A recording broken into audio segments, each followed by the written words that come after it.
struggle for him to resist the pressure to go nuclear as tensions continue to rise and as his calls for diplomacy continue to get brushed aside.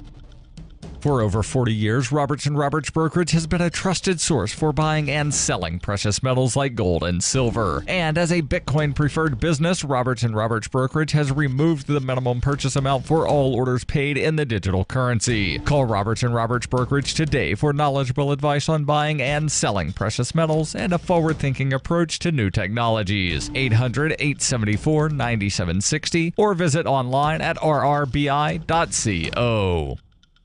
Reuters reports the New York Police Department on Thursday for the first time made public body camera video showing a fatal shooting involving some of its officers, a release that the Patrolmen's Union criticized as jeopardizing officers' due process rights. The NYPD, the largest city police department in the United States, had been slower than some other law enforcement agencies to adopt body cameras, and only a fraction of its officers have them. The footage shows officers opening fire and killing a man whom they said was armed with a knife and a fake gun in the Bronx borough on September 6th. Police opened fire after pleading with the man, 31-year-old Miguel Richards, to disarm himself during a 12-minute standoff. Molly Covell, a senior staff attorney with the New York Civil Liberties Union, said it was not clear to her that Richards had raised his right hand towards the officer before they opened fire, as claimed by the NYPD in a statement. She added, "This video is a really good example of why the public deserves to see body camera video, because it's an important window into these encounters and the public needs to decide if training is adequate." Police departments around the country have embraced body cameras as a way of protecting officers from unjust accusations, while civil liberties advocates have championed the technology as a way to ensure that the rights of suspects are protected. Patrick Lynch, president of the Patrolmen's Benevolent Association of New York, the police union, in a statement said releasing the video sets a dangerous precedent that jeopardizes police officers' due process rights and confidentiality protections under state law. A representative for the NYPD did not immediately respond to a request for comment on the union's criticism and the comments by the NYCLU staff attorney. Police went to the apartment of Richards after his landlord told officers he had not seen the man for some time, according to the police department. Officers found Richards holding a knife in his left hand, with his right hand hidden behind his back, clasping what later turned out to be a silver fake gun. Video footage taken from multiple cameras shows officers repeatedly commanding Richards to drop the knife and whatever he was holding in his right hand. Richards was standing behind his bed in his room as officers watched at his doorway. One of the officers told Richards, "I don't want to shoot you if you have a fake gun in your hand. You hear me, but I will shoot you if it's real." Slow motion footage released by the NYPD appears to show movement of Richards' right arm just before the officer fired. Richards died at the scene and an investigation is currently open.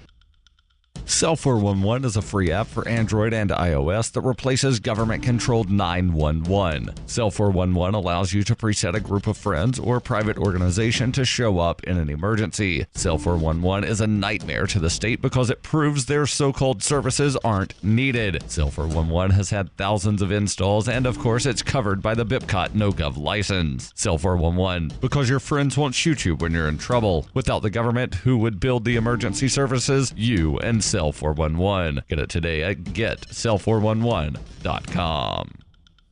This has been FPP Radio News. Online at fppradio.com.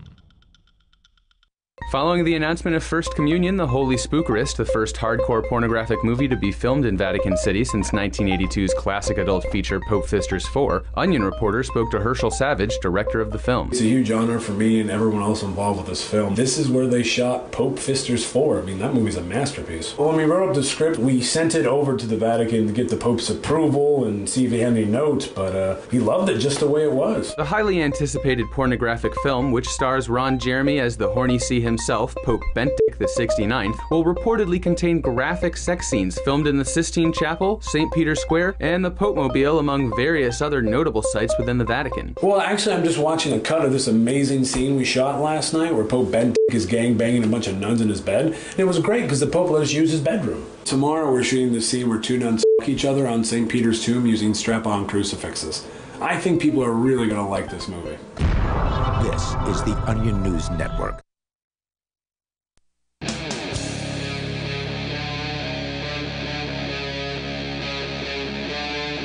Free Talk Live. This is Free Talk live. We'll give you the toll-free call-in line here in just a moment where you can join us and bring up whatever is on your mind.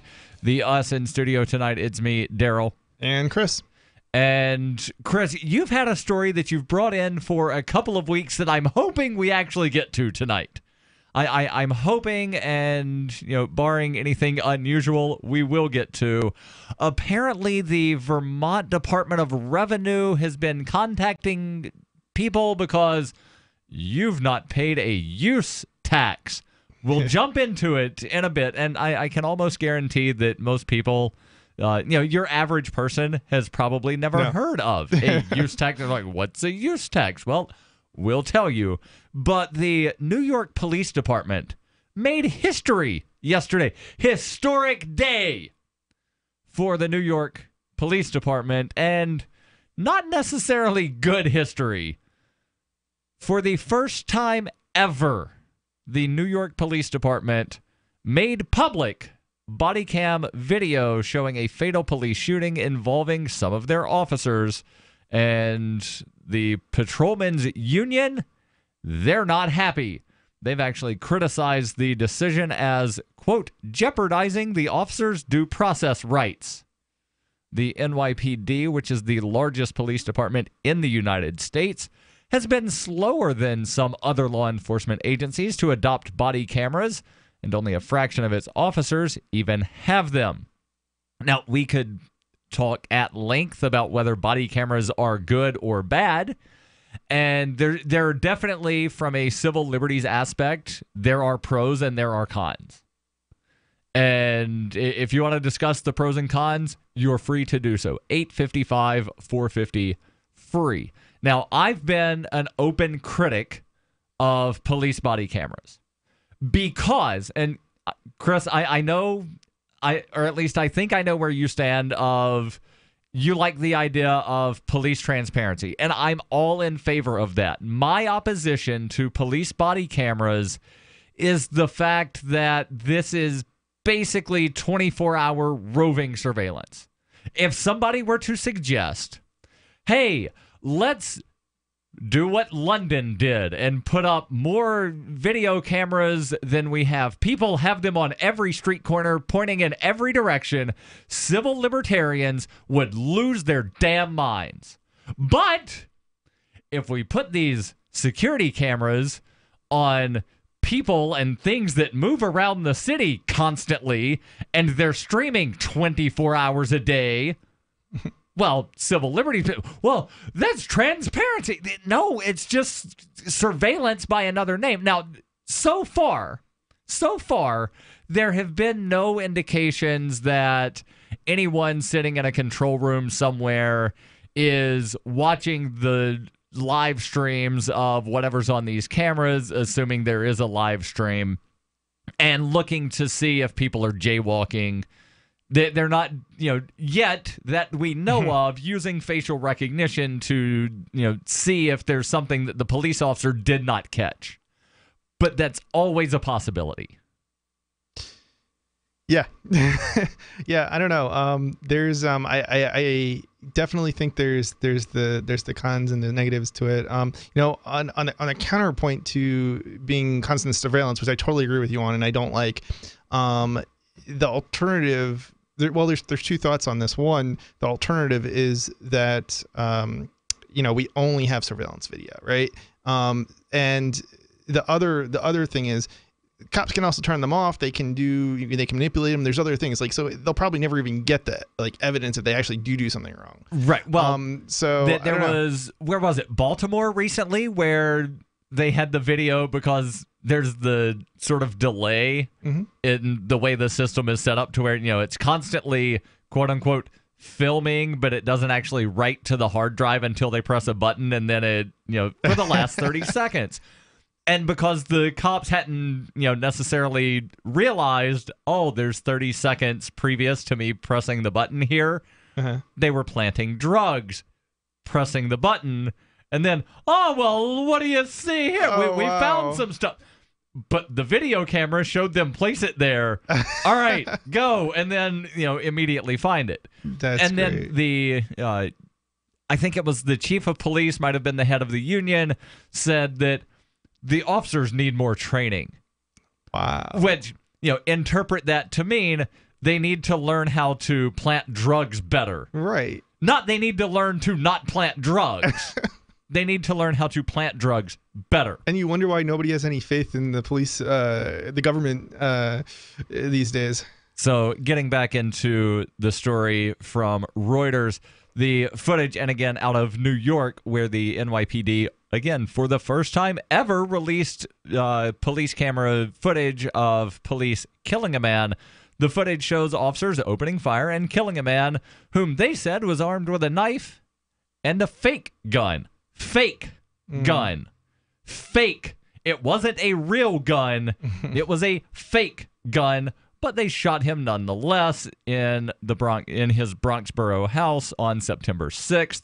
Police opened fire after pleading with the man, 31-year-old Miguel Richards, to disarm himself during a 12-minute standoff.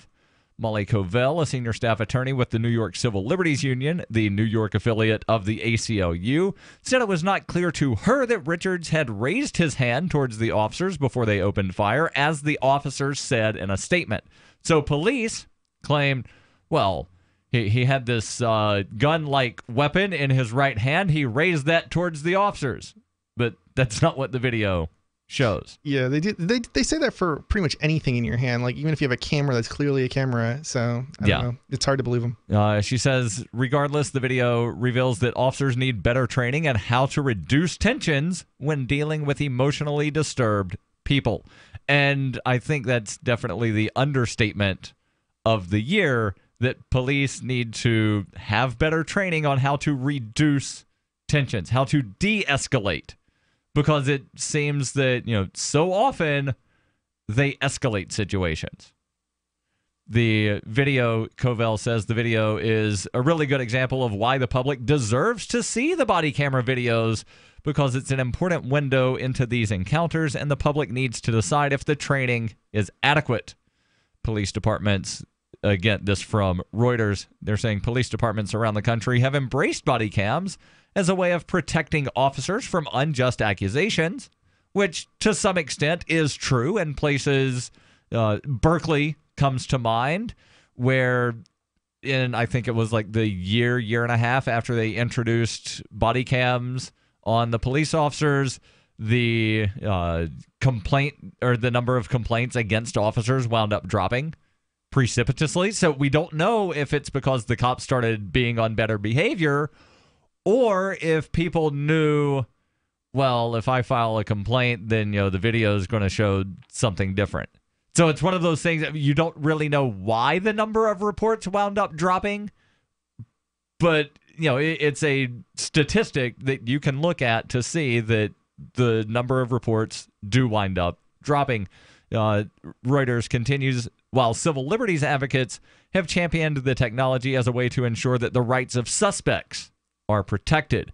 And if that's why they're using the cameras to, make sure, we accuse so-and-so, but the video shows something else and, well, not guilty, that's fine. But if they're using it, as I suspect they probably will at some point, as just roving surveillance to go through, well, would you look at that? We identified this person as so-and-so, and he was jaywalking, so give him, we'll mail a ticket to him. This person, wait, the officer passed this same spot 5 times over 3.5 hours. That car's been parked in that 2-hour parking spot, so we're now just going to mail them a parking ticket. Yeah. There's all kinds of concerns, and again, some of these are, a little out there of only possibilities. It's not things that are being done yet, but they're possibilities. They're not mailing people tickets. They've got automatic number plate recognition systems on cop cars, not maybe in New Hampshire, but they do in others. Cop car. I'm talking about the body cameras. They don't have them on the body cameras. Fair enough. Yet that we know of. Right. Your calls and thoughts welcome. 855-450-FREE. This is Free Talk Live. From the second letter of Captain Mark. Any pirate knows that commerce is communication. Markets condense oceans of information into a single price. Innovations in communication are circumventing the scrutiny of the Crown. This signals a change in the coin of the realm. The Crown uses digital currency to surveil, censor, seize, and destroy wealth at will, so pirate currency must protect us from this weaponized money. We need to move funds further, faster, cheaper, and without third-party observation, basing decisions on an accelerating flow of information. So pirates require nearly instantaneous transactions with no arbitrary limits on volume or artificial influences on fees. Most importantly, a pirate currency must preclude centralization. Otherwise, it will become another link in our chain to the Crown. A superior currency will result in the obsolescence of the coin of the realm and the extinction of the Crown itself. Trade above the grid. Join us at pirateswithoutborders.com. Are you happy washing your hands with harsh chemicals? Are you happy doing laundry with detergents? Are you happy paying high prices? Find your happiness with Pure Soap. These all-natural, earth-friendly Pure Soaps are the very best you've ever used. Buy in bulk. Get a 12, 36, or 48-month supply, or get items individually and still save big. You're getting soap products twice as good as what you're using now, earth-friendly and natural soaps. Your family deserves the best. Happiness is 5starsoap.com. Why not put your money up the drain for a change? See them at 5starsoap.com or call 1-800-340-7091 for a catalog. Cal Ben Soap Company can save you thousands of dollars and give you good old-fashioned real soaps that are triple concentrated. Soaps made from vegetable and coconut oils. See their full selection of soaps at 5starsoap.com. That's F-I-V-E starsoap.com. Or call 1-800-340-7091 for a catalog. The Free State Project has reached its goal of 20,000 liberty lovers who've pledged to move to New Hampshire and get active to achieve liberty in our lifetime. Perhaps you're trying to figure out what part of New Hampshire should be your destination. If so, consider Keene. You'll find more than 150 reasons to move to Keene at move.freekeene.com. Keene is famous for its historic, publicity-generating activism, as well as being the liberty media capital of the world. It's home to freekeene.com, New Hampshire's destination for liberty activism, news, and opinion. For years, we've been compiling over 150 reasons to move to Keene at move.freekeene.com, where you'll learn about some of what's happening here and what makes Keene a great place to live. If you love liberty, you'll probably enjoy anywhere you end up in the Shire. But do your due diligence first. Please visit move.freekeene.com for the full list of over 150 reasons to move to Keene. That's move.freekeene.com. The three most important things you can do for Free Talk Live are: 1, share one episode a week on Facebook or in some other social networking site. 2, buy the things you buy online through shop.freetalklive.com. 3, give $5 a month to the AMP program. You likely buy all kinds of things online. Amazon is the largest online retailer. You can get what you need at the same prices with free Super Saver shipping by going to shop.freetalklive.com. Please do your online shopping at shop.freetalklive.com.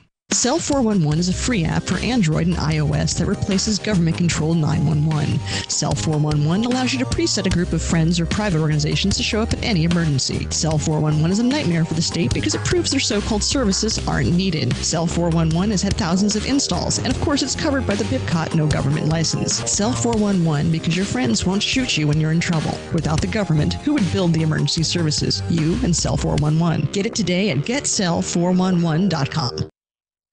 If you enjoy LRN.FM, please contribute to your favorite shows via their websites and become an amplifier at amp.lrn.fm. That's amp.lrn.fm.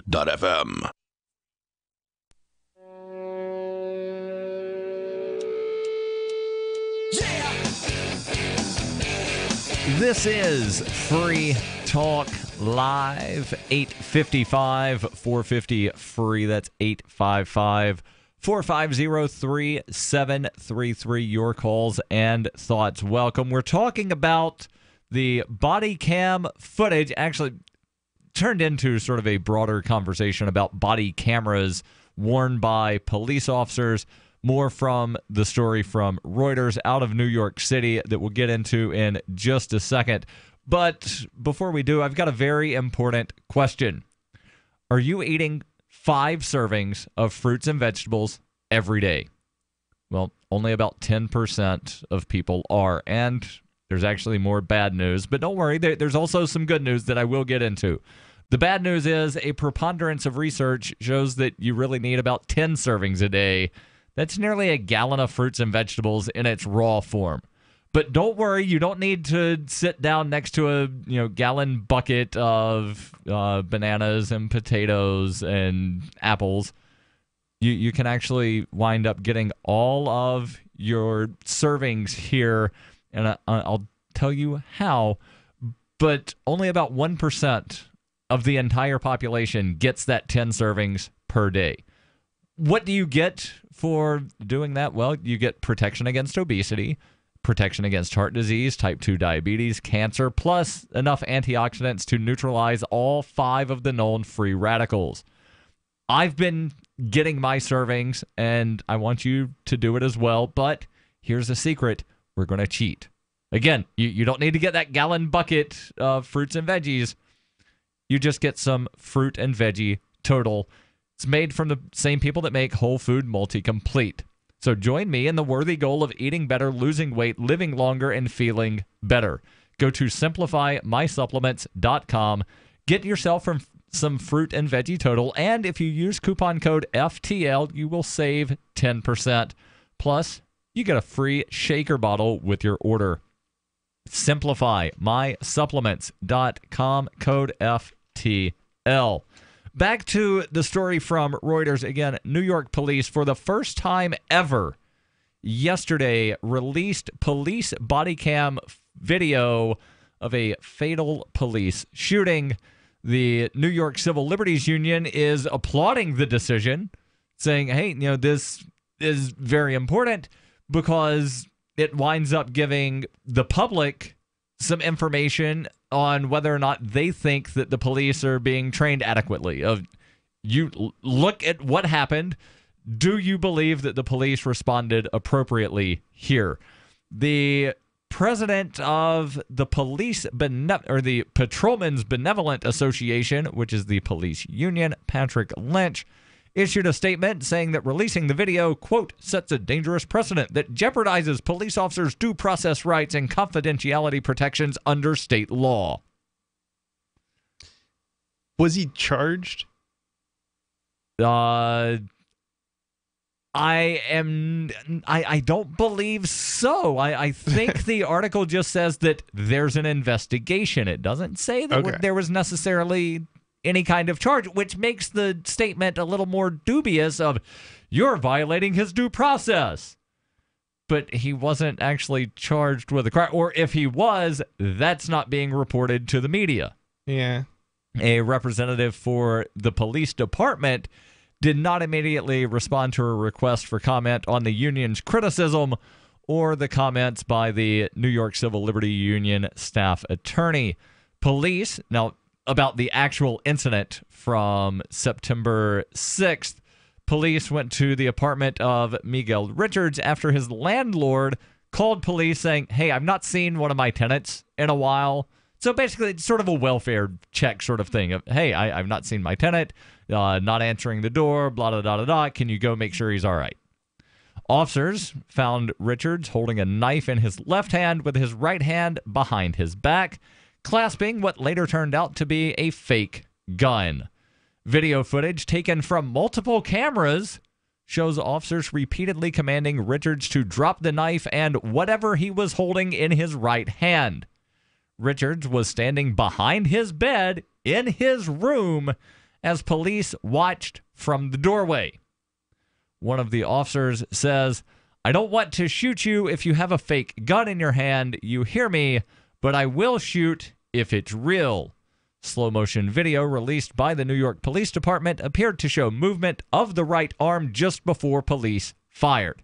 Again, police statements say that he actually raised his hand at them with that fake gun, but the video does not show him raising his hand, just that his arm moved.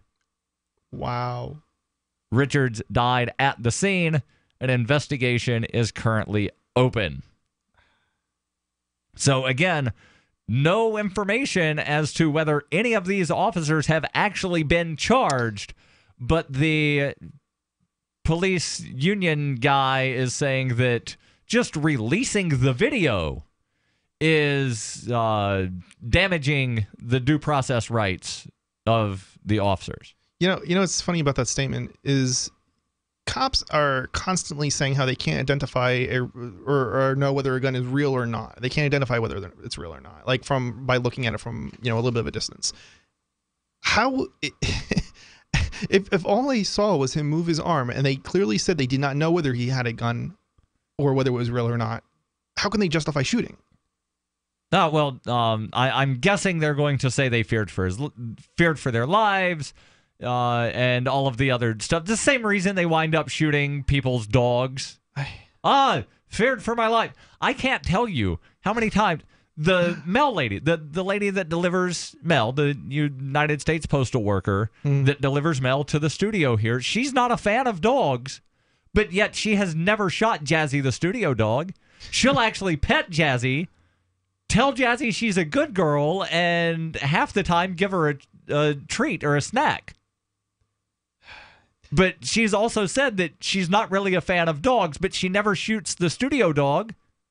But yet, repeatedly, we hear stories about, police showing up to a scene and a dog was standing on the other side of the basement and barked, and, feared for my life, got to shoot the poodle. Yeah, it's not even the top 10 riskiest jobs in America, and yet somehow safety, right? It just seems like such a poor excuse. Firefighters actually run into danger. Yeah. So, again, this is not to say, and we had a fairly lengthy discussion on the show last night about police. This is not to say that, we don't want there to be police. Now, we think that there could be, I'm speaking for myself here, and I think, most of the hosts largely agree here to, slightly different extents. Police could definitely do a much better job of actually, going after people that have committed real crimes. Not the things of, you violated something in statute, blah, blah, blah, blah, because you possess a plant that we don't want you to possess. Well, there's no victim there. But if I were to go over to your house, Chris, and break in and steal a bunch of computers and then shoot you, that's an actual crime. That's what should be investigated. Those are the things that should be prosecuted, not somebody sitting on their couch smoking a plant, having a good time. Violent Your crime. calls and thoughts welcome, or anything with victims. 855-450-FREE. This is Free Talk Live. You want to save money in a place that gives you growth, control, and certainty without stock market risk or tax risk, and you want guarantees and you want it all tax-free. That's a tall order. But you can get all of that with properly designed participating whole life insurance. Most people think life insurance pays after you're dead. That's true. But you can have tax-free access to use your life insurance while you're alive. Get the free book to find out how. Call 702-660-7000. With nearly 70 years of history engineering bunkers, today, Atlas Survival Shelters is still the authority. Atlas offers 18 different choices, from commercial tornado shelters to underground nuclear fallout shelters, starting at just $99.99 with 100% financing available, comfortable interiors, and state-of-the-art air filtration systems. Atlas Survival Shelters are the most popular private survival shelters in the world. Call 1-855-4BUNKER now or visit atlassurvivalshelters.com. This is Michael Dean from the Freedom Fiends. I've run websites since 1996 and have used over a dozen web hosts in that time. AgristHosting.com is the only one that hasn't broken my heart. Agrist Hosting's uptime and service is stellar, and their DDoS mitigation is the best I've seen. That's important because if you tell the truth in this world, you'll ruffle feathers. And some people will try dirty tricks to silence your voice. No matter what the haters hit us with, Agrist Hosting keeps our websites online. If you have a mission-critical commercial presence or a world-changing activism site, you cannot tolerate any skullduggery. So go with agristhosting.com. Have a WordPress or blog site, but you're not satisfied with performance or uptime? Or just want raw hosting? Want to pay with Bitcoin? Agrist Hosting specializes in high-performance hosting with personalized service. Go to agristhosting.com and click on the button that says Get Hosted. That's agristhosting.com. We've all heard about blockchain assets like Dogecoin, Ether, and Ripple. Bitcoin isn't the only player in the blockchain game any longer. And for those of us wondering how to get our hands on these digital assets, finally, there's a solution. Shapeshift.io allows you to buy and sell between your digital assets and Bitcoin instantly between your own digital wallets. I've used it with ease. Shapeshift.io. There's no account or email address needed. You send them the crypto you want to sell. They send back the crypto you want to buy. It's that easy. Shapeshift.io. If you want to know the latest about Free Talk Live before we go on the air, all you need to decide is how you want it delivered. It's your choice. Visit news.freetalklive.com. You can get emailed announcements and participate in contests via our email updates list. Plus, we have a Twitter account that you can follow and a Facebook page where you can become a fan. So visit news.freetalklive.com to get news about Free Talk Live as soon as it's announced and the way you want it delivered at news.freetalklive.com. That's news.freetalklive.com. Is spreading the message of liberty, cryptocurrency, and peace around the globe worth $2 per month to you? As you may already know, in addition to our internet feed, LRN.FM broadcasts on free-to-air satellite across North and Central America, as well as Sub-Saharan Africa. And we've been available on satellite for free 24/7 since 2010. The LRN.FM free-to-air satellite signal is reaching some of the most oppressive regimes in the world, and there's no doubt our ideas are making an impact. You can learn more about the channel's impact by watching the 3-minute video at fund.lrn.fm. If you'd like to help free minds globally with our ideas of liberty, cryptocurrency, and peace, you can donate as little as $2 per month via fund.lrn.fm. You can help us continue and expand our satellite broadcast to multiple continents. Visit fund.lrn.fm today, and thank you for your help. Don't forget to share the link on social media. That's fund.lrn.fm. You're listening to the best liberty-oriented audio streamed around the clock, on the air, and online. This is the Liberty Radio Network at LRN.FM.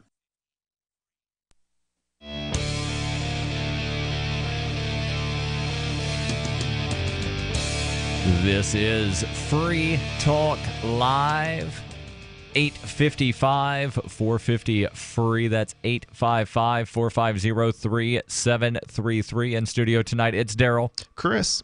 And even though we're a nationally syndicated radio show, meaning we're actually on broadcast radio, we also have a podcast.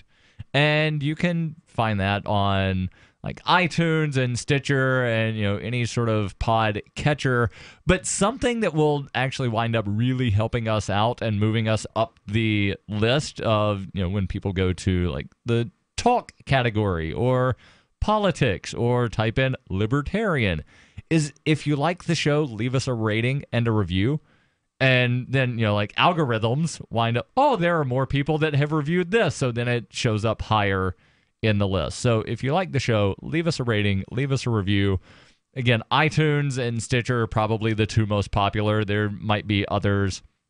The app that I use on my phone for downloading podcasts doesn't allow me to rate podcast in the app. So, you know, like, I don't know how I can necessarily do it, and other than, you know, just like go to Stitcher.com and search something. I don't have an Apple device, so I can't leave an iTunes review. But a lot of people do use Apple. And I think that's still the number one podcast, you know, like search engine sort of thing. But again, just leave us ratings, leave us reviews. And, you know, if you're listening on the radio, that's great as well. And, of course, your calls and thoughts welcome. 855-450-FREE. And after several weeks of waiting to find out exactly what is happening in Vermont with the, is it the State Department of Revenue here? It says tax department sending letters to 20,000 Vermonters. Probably Department of Revenue. You know, it might be some different name, but, you know, yeah, I don't that's know. Basically who collects taxes. And in Vermont, again, you know, this tax department sending out letters to people for violating a use tax law that, again, most people probably have never heard of a use tax. Yeah, it's probably a good thing to explain what that is. And by the way, it is the Department of Taxes, apparently. Okay, so can you explain, before jumping into the article, can you explain a use tax? If not, I can. Oh, yeah, absolutely. So basically, a use tax is so normally you have a sales tax where you go in and whoever you're... In most states, luckily for us, we live in New Hampshire, Right. where we don't have one of those. Right. So usually when you go into a store, at the bottom of your receipt, you'll see, some sort of sales tax. Right. And basically what a use tax is when you don't pay a sales tax. And that might happen like when you go online and you order from Amazon. Although actually Amazon might be actually collecting sales tax now, for some states at least, but other places So if don't. you go, another example would be if you purchase something from the Sears and Roebuck catalog, because that's still a thing. Is it?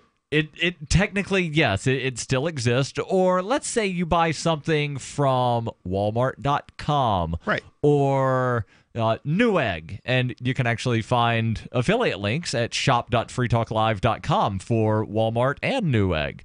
You buy something from one of those sites. Chances are that item is crossing a state line, so no sales tax. Well, no, it's a little more complicated than that. It depends on whether or not the business has an operation of some sort. It's called nexus.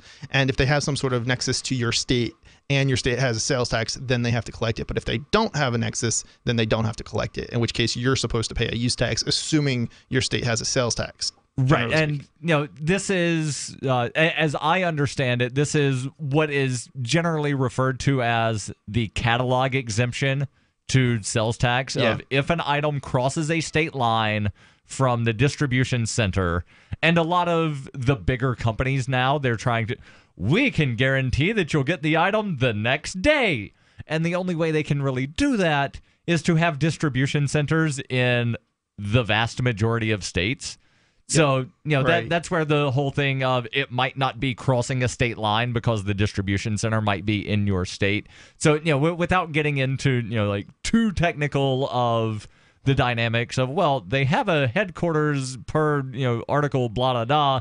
But, basically, if the item crosses the state line from when you purchase it until it arrives in your house, then for the most part, there's not going to be sales tax collected on the item. Again, for the most part. And if your state has a sales tax and sales tax is not collected at the time you purchase the item, then it is incumbent upon you to inform the tax people wherever you happen to live that you purchased something that was not taxed.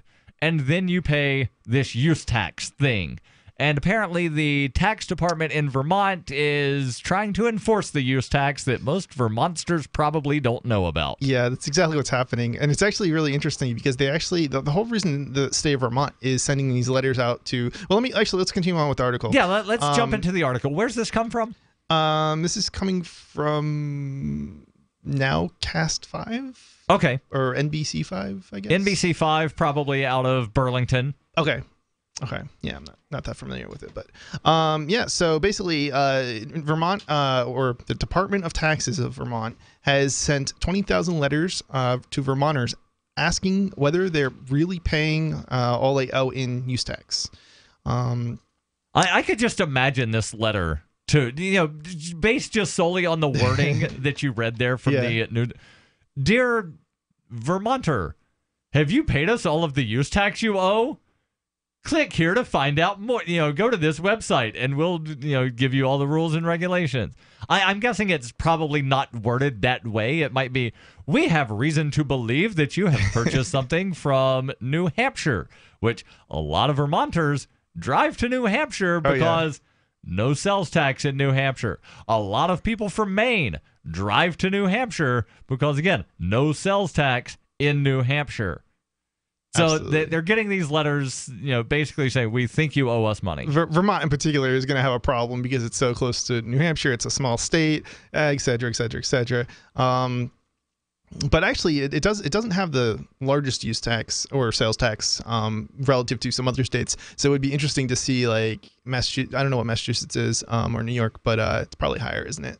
I'm not sure, and I think Massachusetts and New York also have municipal sales tax on top of whatever the state level. It might be only if you're in New York City that there's a 9% or something like that. I've heard that New York City's close to like 15 or 20. Really? It's as high as Europe? Oh, wow. That's what I've heard, and I've not looked to verify this. So it's funny. In Birmingham, Alabama, where I grew up when I finally left, in the city of Birmingham, the sales tax was 11%. Some of the neighboring municipalities, it was as low as 6%.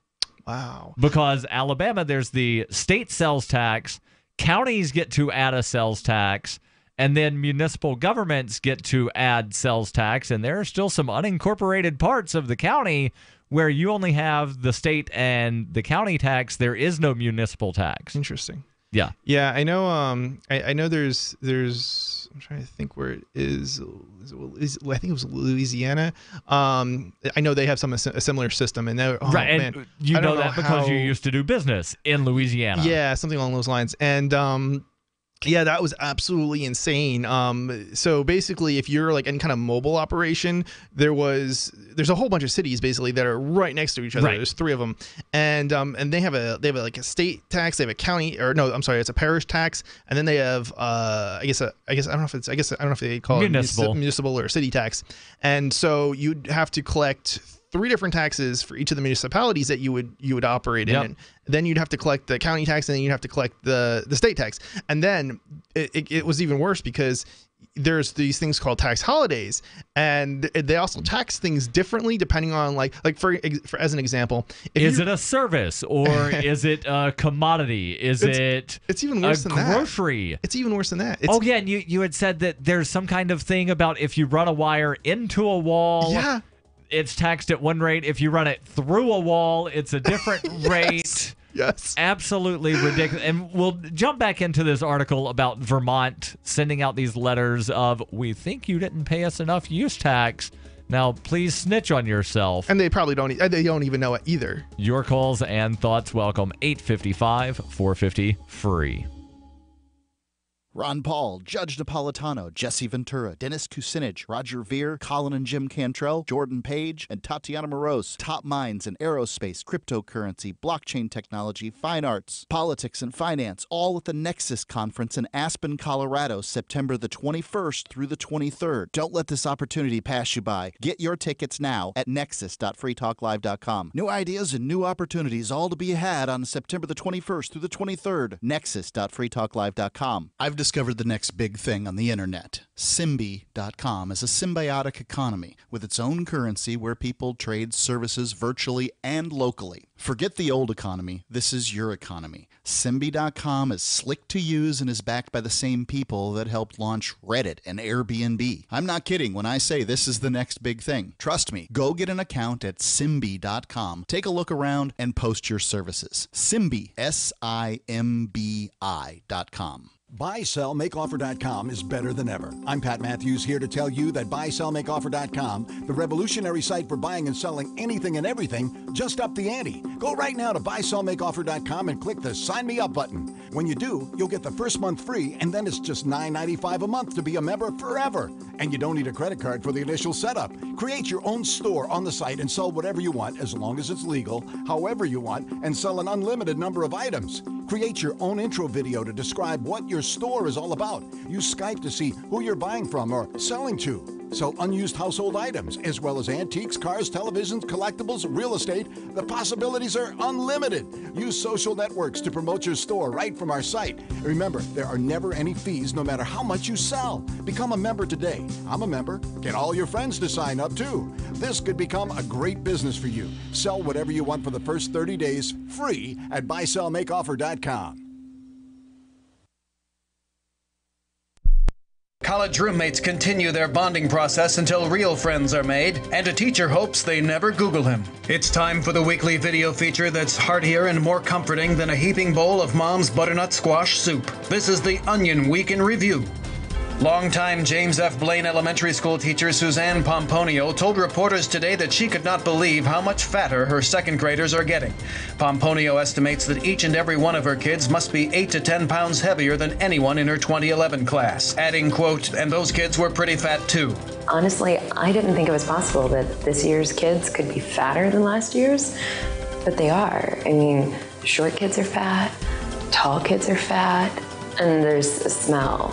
I don't really know how to describe it. Local dad Michael Carrain navigated several discount travel websites today with a precision reminiscent of 18th century Viennese prodigy Wolfgang Amadeus Mozart composing a symphony. This is the Onion News Network. Here's a chance to do a little activism while you're cruising Facebook, Twitter, or Google+. Between the LOL cats, the recipes, the hot girls, and the inspirational sunrise memes, Free Talk Live's posts pass by your newsfeed. Like them, comment. It gives us more exposure. If you don't see our posts, click like at facebook.freetalklive.com and then hover over it to click Get Notifications. It's an easy way to spread the ideas of liberty a bit further. I know you're busy, but you can spare that 1/10 of a calorie it takes to click on something. Facebook.freetalklive.com. There's no better app for tracking the value of cryptocurrencies than CoinCap. I've had a lot of apps for tracking Bitcoin, but none that's ever been able to track 500 digital assets at once. Their best feature is the Altfolio. I love this thing. You enter how many Bitcoins, Ether, Dash, Doge, or whatever else you have, and it tells you how much your crypto is worth. You can watch yourself get rich. If you have crypto, go right now to coincap.io, or you can use the Apple Store or Google Play to get the app. I love CoinCap. coincap.io. While our satellite channel is free to listen to, it's not free for us. You can help us cover our satellite costs with the chip-in on the right side of the page at lrn.fm.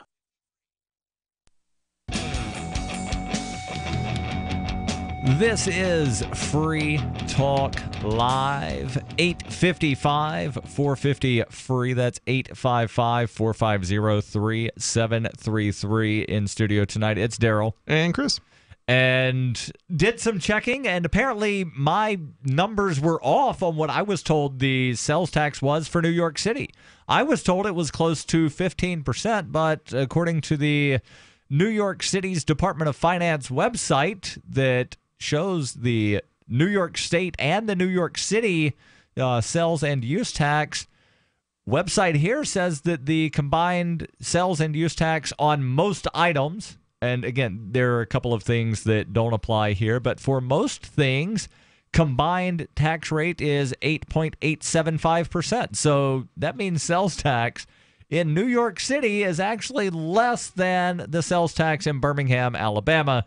Now, tax on parking garages, and storing of motor vehicles is just over 10% in Manhattan. There's a tax of about 18%, though there's also a resident parking tax exemption that winds up reducing that tax down to just over 10%. And also appears to be a hotel room occupancy tax, and I'm still not entirely certain if that goes on top of the regular sales tax or if that is just the tax rate.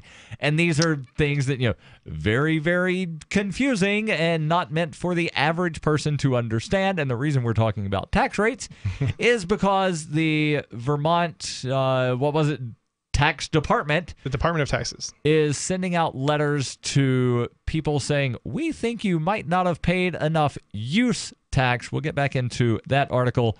But first, I've got a question for you. Do you want to help build a better financial system for everyone? A financial system where there is no use tax? Well, not sure if Dash can actually wind up doing away with taxes, but it is a digital money platform designed to replace cash and help people manage their own wealth.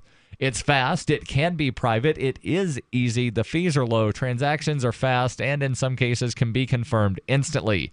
You can pay anyone, anywhere in the world, anytime for just pennies. Dash is decentralized, run by users who earn rewards for helping run the network and make governance decisions. Anyone can invest in Dash and earn rewards for helping run the Dash network. Join Dash and help create a better financial system for everyone. Take back control over your financial future today. Find out more at dash.org. There's a lot of momentum behind Dash, so go to dash.org and find out why. We'll get back into the article in just a second, but first to the phones. We've got Carl calling in from California. Carl, you're on Free Talk Live. Go ahead with your thoughts. Yes. I have been in bad debt for, about 4 years now. And it's just hard because my addiction to crystal meth and anal sex has really hampered me in my financial. And the call screener wound up, either the call screener dropped the guy or he hung up on himself. I did not actually click the drop button. I was intending to possibly, but yeah, I'm guessing that was a prank call. Sounded very much like a prank call. Yeah. I was curious just to see where it was going. But yeah, 855-450-FREE. That's 855-450-3733. So let's actually, we barely scratched the surface. I haven't even read the first line of this article out of Vermont. I'm guessing out of Burlington, about the tax department sending out letters to some Vermonters saying, we think you might not have paid enough use tax. Yep. The Department of Tax is mailing identified individuals who have made no use tax payments in the last 3 years. There's a new page 2. Yep. There's a new approach to I know, right? It's like I don't have my computer or my phone. I'm actually reading off a printed piece of paper here. And the older people in the audience will basically catch the reference of when I said page 2, because do you remember Paul Harvey? I don't. Okay, so Paul Harvey was a radio news guy for ages, and he would do like a 30-minute news show where he would seamlessly flow from story into commercial to story, and at some point he would always say, and now page 2, and then just keep reading the news, but he would always mention page 2 for some weird reason. That's funny. Yeah. This is a new approach, Tax Commissioner Kaj Sampson said. It's a targeted education piece that is not going to every Vermonter, but is going to a target group based on their use tax history and other characteristics. So I'm gonna stop right here. So the whole reason they're doing this is because they have no effective way to actually enforce people paying the use tax. They don't even know who ordered stuff online. They don't know who went out of state and purchased stuff and brought stuff into the state. Hold on. I've got a brilliant idea, and I'm putting my statism hat on right now, and I don't actually advocate for what I'm about to say. Okay. But, someone who loves the state and thinks, well, you need to pay all the use tax that you owe. There's not a lot of bridges connecting New Hampshire and Vermont. So you could, in theory, have a Vermont state trooper or someone from the Department of Revenue sitting just on the Vermont side of the border, because the border technically is the Vermont side of the Connecticut River. So, just sit right there, right by where all the bridges come over. And if you see somebody with a Vermont plate, just automatically pull them over. We have reason to believe that you went shopping. We need to show us your receipts. Show us that you did not purchase anything in New Hampshire, and if you did, then you need to pay use tax right now. I'm from the Vermont Department of Taxation, and you got to pay your use tax, boy. Yeah, pretty sure that's not constitutional. But probably not, but it's a theory. There's already been rulings on it. That's why I'm just saying, saying probably now, not. I know that there have been rulings on the Massachusetts State Police sitting in the parking lots of fireworks stands in New Hampshire, writing down license plates of Massachusetts people. Vermont actually, or not Vermont, Massachusetts got a very strongly worded letter from the New Hampshire government saying knock it off, and they wound up knocking it off. So, I know that there is, precedent on that, but, if they're wanting their money. Well, this is the thing. It's like, this is not a state this is not an issue that's exclusive to Vermont. Correct. And it's happening all over the United States. And they're basically what's going on is there are certain the whole reason Amazon actually started collecting tax was because California bullied them into it. The business model for Amazon used to be don't operate from the states where you would then have to collect sales tax for at least as many customers as they could avoid not collecting sales tax. And the reason, and there's probably some oversimplification in the explanation that I'm about to give here, so you know, pardon that. But as I understand it, something that was basically the deciding factor for Amazon was the federal legislation called the Marketplace Fairness Act. And as we know, federal legislation always does the complete opposite of what they say. The Marketplace Fairness Act would not have been fair at all. It would have required every online retailer to wind up complying with up to 9,600 different taxing jurisdictions on every, you sold one item to this tiny little town in Iowa, you now have to figure out what the tax rules are in that one tiny little town of Iowa and either collect or not collect, blah, blah, blah, blah, blah. Amazon was opposed to that because they didn't want it mandated at the federal level. And they basically came to some agreements with state governments of, okay, so we'll collect taxes in places where we have a distribution center, and because we want to provide stuff to people faster, we're going to set up more distribution centers, blah, blah, blah, and it allows them to both, comply with creating the taxes because we're complying with the state laws, which we don't necessarily have a problem with, and we're getting people their stuff faster. So it has the same effect as if the Marketplace Fairness Act would have gone into effect, because the Marketplace Fairness Act was basically the tax Amazon bill, but they couldn't call it the tax Amazon bill. So, that, again, as I understand it, and it's probably a oversimplification of what actually happened, but that was the end result, to where Amazon started opening distribution centers in a lot of states and then collecting the sales tax in the states where there's a sales tax and they have a distribution center. More on this article out of Vermont, plus your calls and thoughts. Welcome.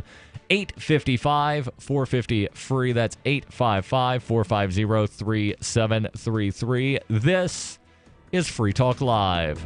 Have you paid your use tax yet? I haven't. Have you wanted to get into Bitcoin mining but don't want to deal with the hassle and frustration of operating the mining hardware? Let pool.bitcoin.com handle it for you like I did. Just visit pool.bitcoin.com and use their calculator to estimate what you could end up making. You get to decide which Bitcoin you want to mine. If you already have mining equipment, you're invited to join pool.bitcoin.com. Get all the details and get started mining Bitcoin at pool.bitcoin.com. Do you want to help build a better financial system for everyone? Join Dash. Dash is Digital Cash, a digital money platform designed to replace cash and help people manage their own wealth. It's fast and easy. Fees are low and transactions are confirmed instantly. Dash is decentralized, run by users who earn rewards for helping run the network and make governance decisions. Dash is set up to succeed where other platforms have failed. Give it a try. Dash.org. Help people take control over their financial future today. Find out more at Dash.org. When you hear the word lobbyist, you probably think about greedy corporations, but not all lobbyists are the same. Some are fighting for the freedoms you hold dear. Liberty Lobby LLC is doing just that in New Hampshire, working hard to represent you, not some special interest group. You can help by going to libertylobby.info, where your contribution will give us the tools we need to ensure that your voice is heard. Visit libertylobby.info today to find out more. So you've heard all 3 hours of the latest episode of Free Talk Live, and you're still hungry for liberty-oriented audio content? Did you know that we have another 24/7 audio stream at LRN.FM? The Liberty Radio Network airs the latest episodes of some of the best liberty-oriented podcasts on the internet around the clock. In addition to recorded content, you'll also hear live shows like Free Talk Live, originating from our Keene, New Hampshire studio. So listen anytime at LRN.FM. That's LRN.FM. You're listening to the live edition of Free Talk Live. Hour number 2 is next, after the news, here on the Liberty Radio Network at LRN.FM. From Keene in the Shire, the Liberty Media capital of the world, this is Darryl W. Perry, host of FPP Radio News for Friday, September 15th, 2017. Silver is trading at $17.81 per ounce. Gold is valued at $1,331 per ounce. Bitcoin is trading at 4.2 cents, and the average price of Bitcoin is $3,426. Antiwar.com reports South Korean President Moon Jae-in has ruled out the idea of his nation either developing its own nuclear weapons arsenal or playing host to American tactical weapons. He said he did not want to see such a move because it would fuel an arms race in Northeast Asia. President Moon's resistance is in keeping with his long-standing support for diplomacy and trying to reduce tensions with North Korea. At the same time, popular sentiment in South Korea seems to be swaying the other way. A recent public opinion poll showed some 60% of South Koreans support the idea of developing a nuclear arsenal, while other top politicians are arguing Moon to get tough with the North. U.S. officials continue to talk escalation, with deployments of tactical nuclear weapons constantly part of the conversation. While Moon is likely correct that falling into this trap would fuel an arms race, it's going to be a continuing struggle for him to resist the pressure to go nuclear as tensions continue to rise and as his calls for diplomacy continue to get brushed aside. For over 40 years, Roberts & Roberts Brokerage has been a trusted source for buying and selling precious metals like gold and silver. And as a Bitcoin-preferred business, Roberts & Roberts Brokerage has removed the minimum purchase amount for all orders paid in the digital currency. Call Roberts & Roberts Brokerage today for knowledgeable advice on buying and selling precious metals and a forward-thinking approach to new technologies. 800-874-9760 or visit online at rrbi.co.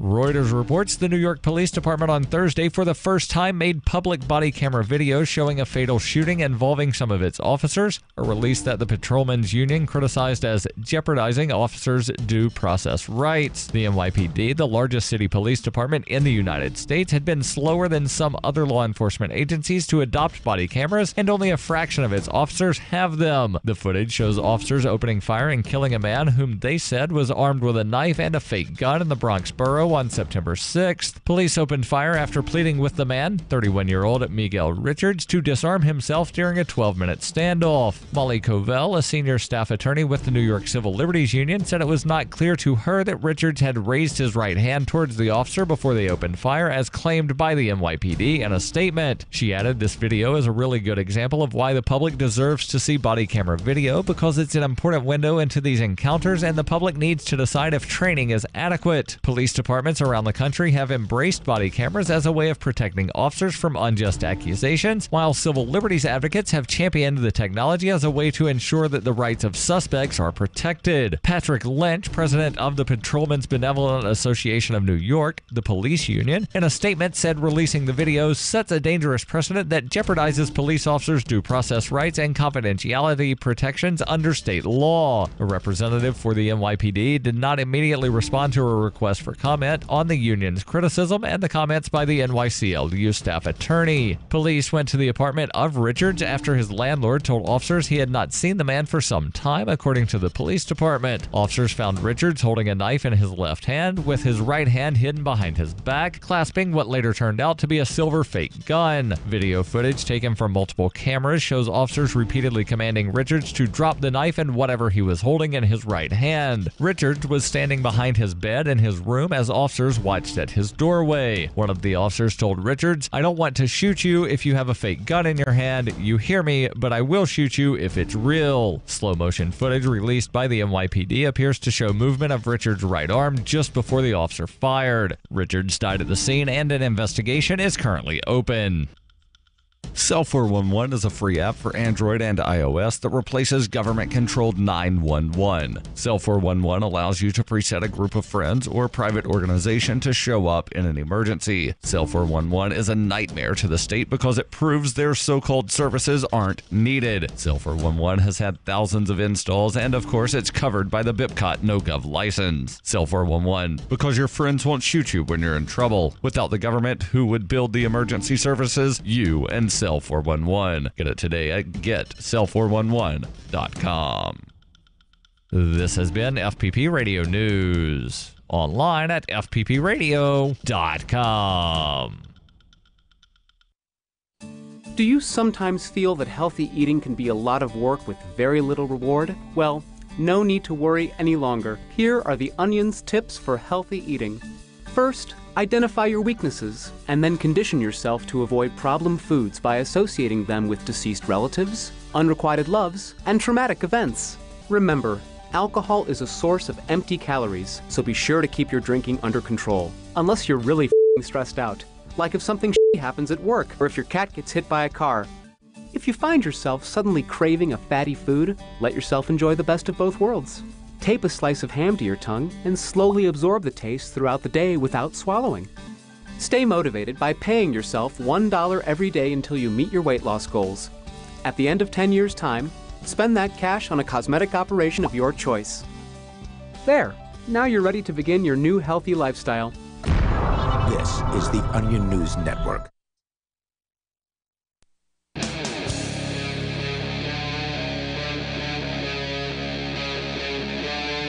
Free Talk Live.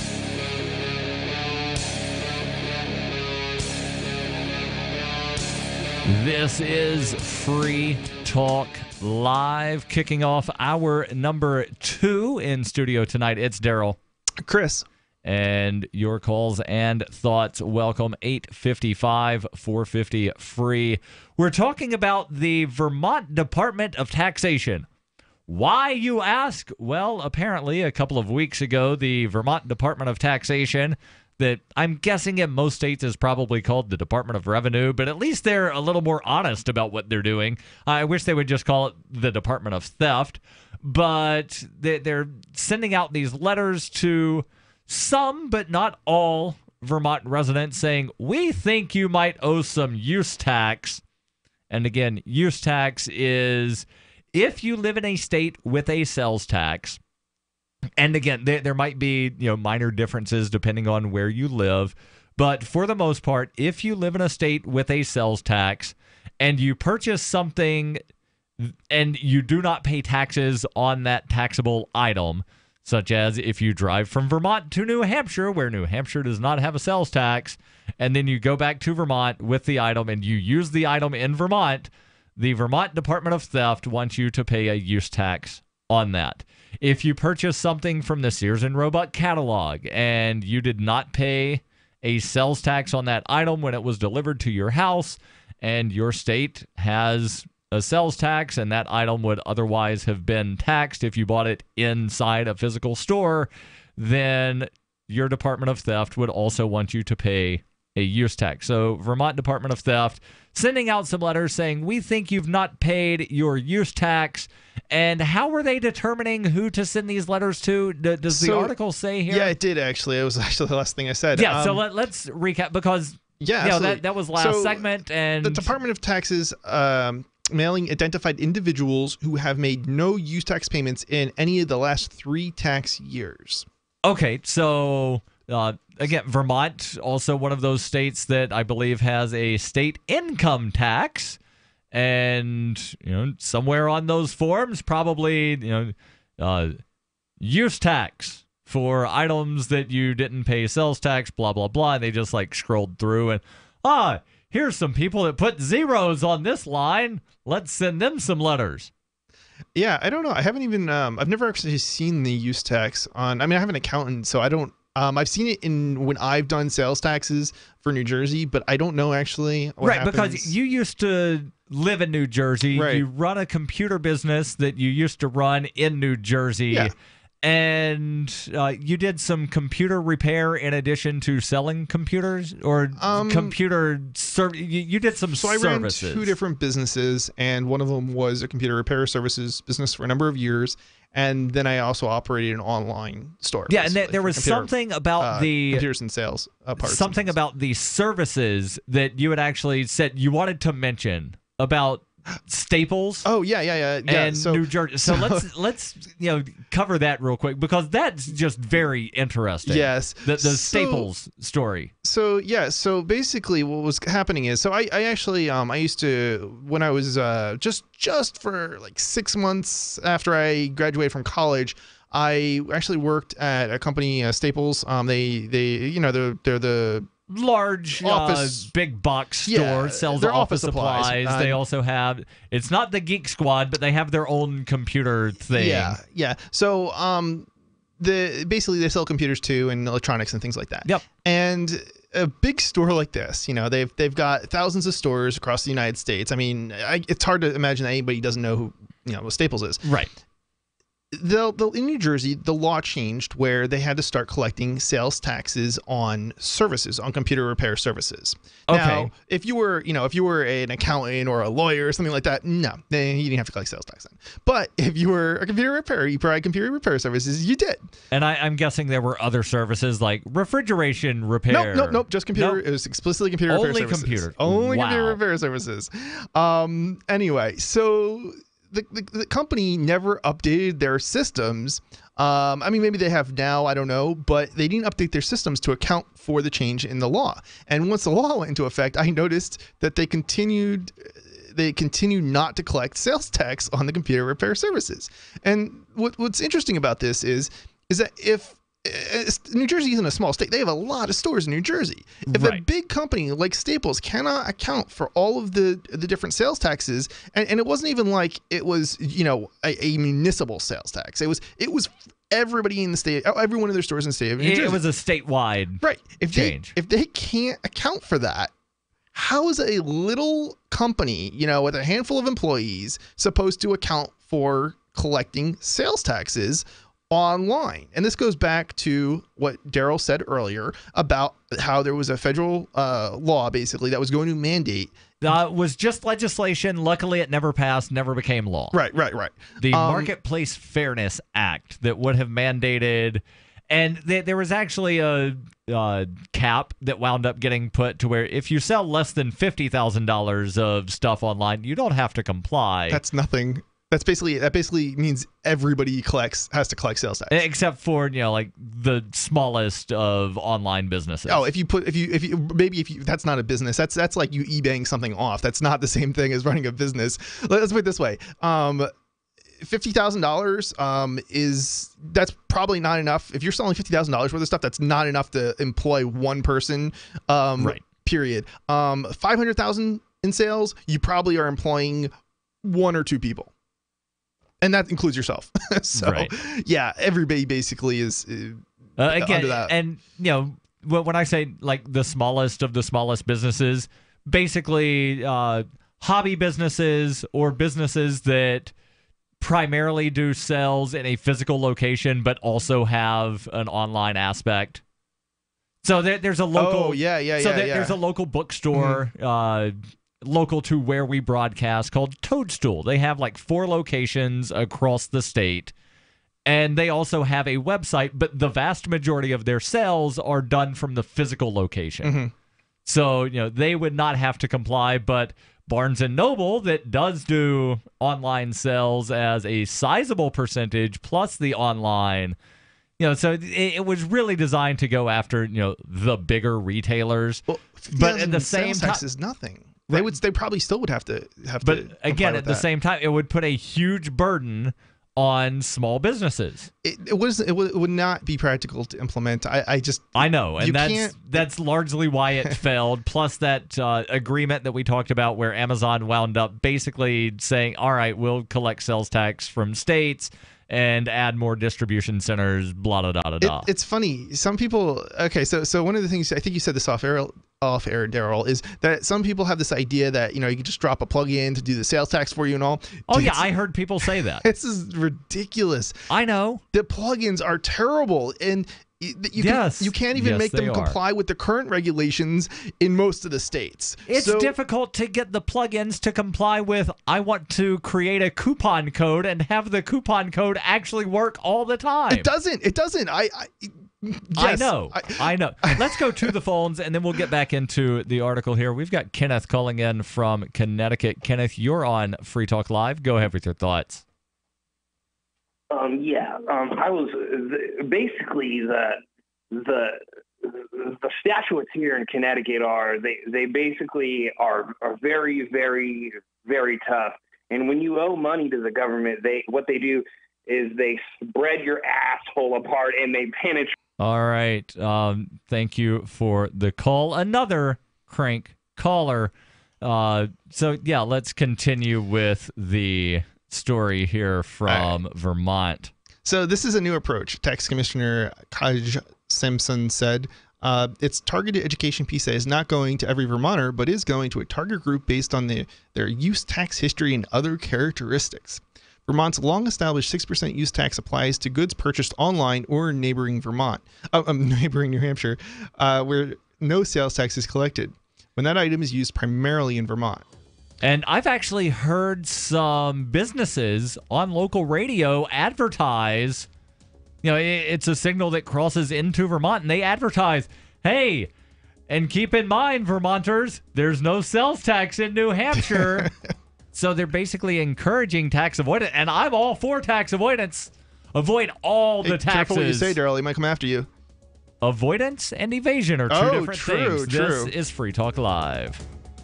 So when we brought him home, we didn't realize that Bear, the rescue dog, was actually sick. He had very flaky skin. He was dropping a lot of fur. The vet wanted to do steroid injections, special dog food. Nothing seemed to work. So I've been hearing Dinovite on the radio for years. PD stopped eating. All his hair fell out. Itching, licking, missing fur. DINOVITE.com. 859-428-1000. And then it finally sunk in. Oh, you're talking about hair and skin. And all right, I'll try it. Well, it took probably 6 weeks, but after we started using Dinovite, no more flaky skin. He doesn't scratch and itch, and he started to put weight on. It was awesome. Dinovite is nutrition. Every rescue dog in America deserves Dinovite for 90 days. I wish that we would have started the Dinovite right away. It would have been so much easier. 859-428-1000. DINOVITE.com. Are you tired of paying fees and commissions to that other site? I know you are. And I'm here to tell you about a great alternative to sell your stuff. BuySellMakeOffer.com is the best-selling site to ever come along. It doesn't matter what you're selling, big or small, it's easier than ever. And you can use Skype to show your items and get to know your potential buyer, and they can see that you are for real. No more blind trust. And you're not limited to snapshots. You can video what you're selling to better sell it fast.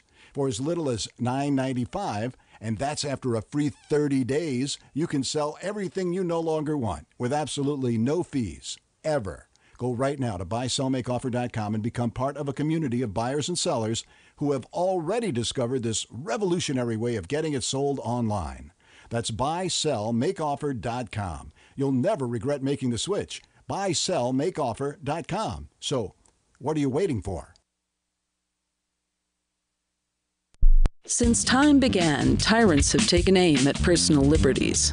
Now there's a movie that aims back. The government has no more right to tell us what to put in our bodies than they have to take our guns or tell us what books we can read. 6 drug police were eaten by bears while raiding a marijuana farm. On your knees, you dirty hippies! Jesus. On your knees! What's the problem, officer? Today, many cops who enforce pot laws do so only because it provides them with cushy jobs, good benefits, and a chance to push people around. I was an undercover narcotics officer. The drug war is nothing but a farce. The Second Amendment says you gotta keep you and your get intact. Guns and Weed, The Road to Freedom. A film by Michael W. Dean and Nima Vadati. DVD available now at gunsandweed.com or on Amazon. That's gunsandweed.com. Makes the perfect gift. Remember, that's gunsandweed.com. LRN.FM is proud to announce our official listening apps for Android and iOS devices. Now you can easily tune into our streams anywhere, anytime on your smartphone or tablet. Just visit apps.lrn.fm or search for LRN.FM in the Android or Apple app stores.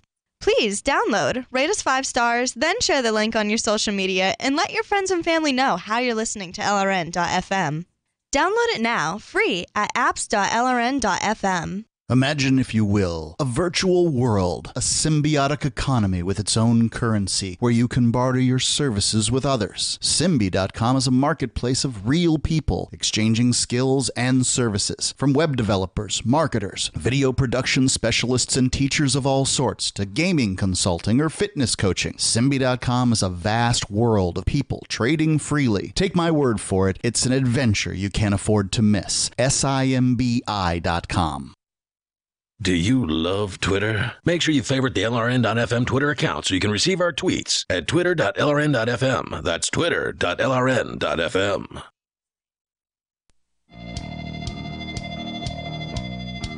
This is Free Talk Live. 855-450-FREE. That's 855-450-3733. In studio tonight, it's Darryl. And Chris. And have you wanted to mine Bitcoin, but you're worried about the cost of equipment, cost of upgrades, and the cost of maintenance? Well, there might be a solution to where you can actually mine without having to worry about those expenses. And you can find out more at pool.bitcoin.com. Ian and Mark, two of the hosts on Free Talk Live, they're mining Bitcoin using pool.bitcoin.com. And there's a 100% uptime guarantee. The website is easy to use, and you can even calculate your expected return on investment there at pool.bitcoin.com. Not just that, but you can also help steer Bitcoin towards the liberating currency that Satoshi Nakamoto meant it to be. You're not just making money at pool.bitcoin.com, you're doing activism while you sleep. Pool.bitcoin.com. Talking about the situation in Vermont, where the Vermont Department of Theft has sent some letters to people that over the last 3 years have not paid any use tax, and sending letters of, we think you might owe us some use tax. And again, use tax is that tax that if you live in a state, and again, oversimplification here, check the local, ordinances, statutes, regulations, etc. But again, I'm gonna go do that right now. Oversimplification is if you live in a state with a sales tax, chances are there's also a use tax of things that you buy that would be taxable that you did not pay a sales tax on.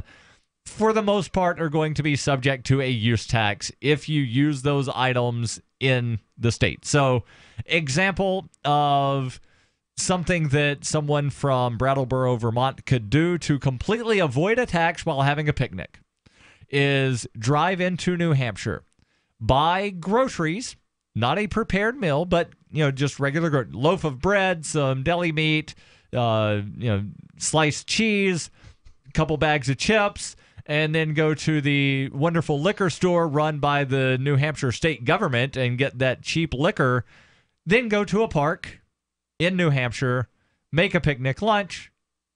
Well, they bought things in New Hampshire. They used them in New Hampshire. They did not take them back into Vermont, not subject to use tax. But if they bought groceries in New Hampshire and then went back into Vermont to have that picnic lunch, they would be, as I understand it, subject to that use tax. And that's what the Vermont Department of Theft is sending letters of, we think you've bought things in New Hampshire and brought them back into Vermont, so give us money. You may have to wait a little bit longer than that, before you go back to Vermont, because you might have a problem otherwise still. Well, what do you mean? I can't say it on air. Oh, so if you've not yet digested the food and it passed completely through your system, then... Yeah. I don't think they're going that far with it. So let's actually jump back into this article. All right. So estimates up to 75% of Vermonters owe some use tax each year, yet only 10% of every pay anything. Okay, I think this is worded wrong. That's worded wrong, but I think I understand. What they're saying is they believe, and this is basically just like a made-up number of, well, we have a reason to believe that 75% of Vermonters either go to New Hampshire and purchase something, anything at all, and bring it back into Vermont, or they've purchased something from a website somewhere and it wound up shipping into Vermont and no sales tax being collected. So we think that 75% of Vermonters owe us use tax of any amount. It could be as low as, $1. Could be as high as, who knows how much, but only 10% of Vermonters have actually paid any use tax. So this is suggesting that there's probably 15% of people in Vermont who never leave the state, or at least never hit New Hampshire, and they never order anything online. Basically, is what it says. That's what they're suggesting. Do you think that's possible? That there's people out there who have 15% of the population that's never shopped online nor hit New Hampshire? There is a lot of rural areas in Vermont, just as there are some rural areas in New Hampshire. Mm-hmm. And let me give a little bit of a story here. So until we were banned from the Cheshire County Fair, me and Ian and a few other hosts would do some Liberty outreach at the fair. The last couple of years that we were there, we were promoting Bitcoin, and there were a bunch of the people that stopped by the booth that said, "Oh yeah, I don't have a computer." Really? Yeah, not I don't have a smartphone, or I don't have my smartphone on me. I don't use computers. So we're talking about people that, they don't use technology. They're not Luddites because, they'll drive that big old jacked up pickup and, listen to music on a radio and blah, blah, blah, blah, blah, but they don't use computers.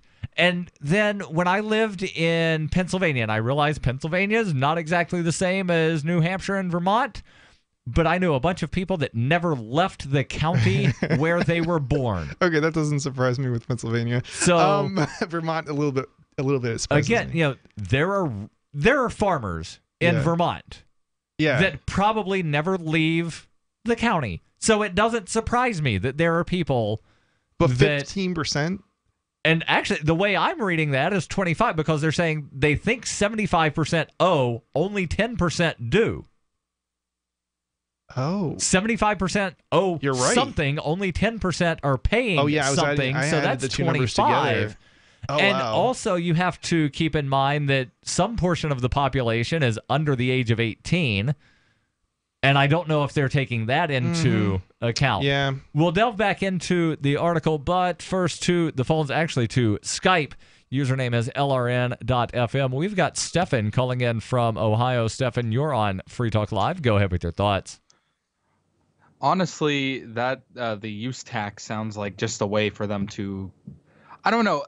I guess I'm just sort of confused. So let me ask this question. Let me ask this question, Stefan. In Ohio, is there a sales tax? Yes, 7 cents on the dollar. All right. I'm not sure where you are in Ohio, but are right you on the PA border, pretty much? Okay, so you're close to a state line. Does Ohio tax clothing? Yes, they do. Yes. Pennsylvania does not. So have you ever gone to Pennsylvania to purchase clothing at any clothing store ever? That's where I got my suit for homecoming a couple of years ago. All right, yes. so you bought a suit in Pennsylvania that was not taxed. You used it in Ohio. You, sir, have to you have to pay a use tax, as I understand the law to exist. Is that a thing between Vermont and New Hampshire? Because that's what you guys were talking about beforehand. Vermont has a sales tax and a use tax. Ohio has a sales tax, thus I'm guessing a use tax. I know that Pennsylvania has a use tax. I think every state has a use tax that has a sales tax. Right, as I understand it, and Stefan will keep you on, but as I understand it, as Chris understands it, every state with a sales tax has a use tax. So if you buy something in a state that has a sales tax, you didn't pay it, you owe it. This is Free Talk Live. North Korea openly threatens the U.S. and launches a new missile every other week. Their warhead of choice? Electromagnetic pulse. Such an event would cripple the U.S. power grid for years and leave millions in the dark. Are you ready? You can be with a Solarc EMP-hardened solar generator. Solarc works day in and day out to keep your essentials protected. You can have peace of mind knowing your power will be there when you most need it. Visit PortableSolarLLC.com to see EMP testing. That's PortableSolarLLC.com. Energy insurance for your family. You've heard the phrase, you are what you eat? Not true. Actually, you are what you can absorb. So if the vitamins and supplements you now take are not being absorbed, what good are they? Introducing Protovite, proprietary liquid system that allows premium quality nutrients to positively affect the blood in an astonishing 5 minutes. Watch our amazing 2-minute live blood cell video at TrueHealthFacts.com. That's TrueHealthFacts.com. Then call 502-410-3411. Protovite is nutrition you can feel. Protovite is nutrition that gets in. This is novelist Tom Robbins. When my mother was diagnosed with glaucoma, her conservative Virginia physician told her there was only one treatment that might ease her pain and save her eyesight. That treatment was medical marijuana, which he could not prescribe. I offered to get her some and teach her how to use it effectively, but my father objected because marijuana was against the law. So my mother, who loved to read and walk in nature, was condemned to grow cruelly, unnecessarily blind. Tragedies like this happen all the time, but they don't have to keep happening. To learn more about medical marijuana, call the Marijuana Policy Project at 1-877-JOIN-MPP or visit them on the web at mpp.org. Hi, this is Mark Edge of Free Talk Live. Michael W. Dean's book, User's Manual for the Human Experience, changed my life. In a culture that attempts to turn you into a compliant victim, this book gives you implementable steps on everything from how to be aware of your environment walking down the street to business, to how to handle a toxic person in your life. If you're a human, you need to read this book at least once. Go to Amazon and get the Kindle version, or paperback, or an audiobook of A User's Manual for the Human Experience.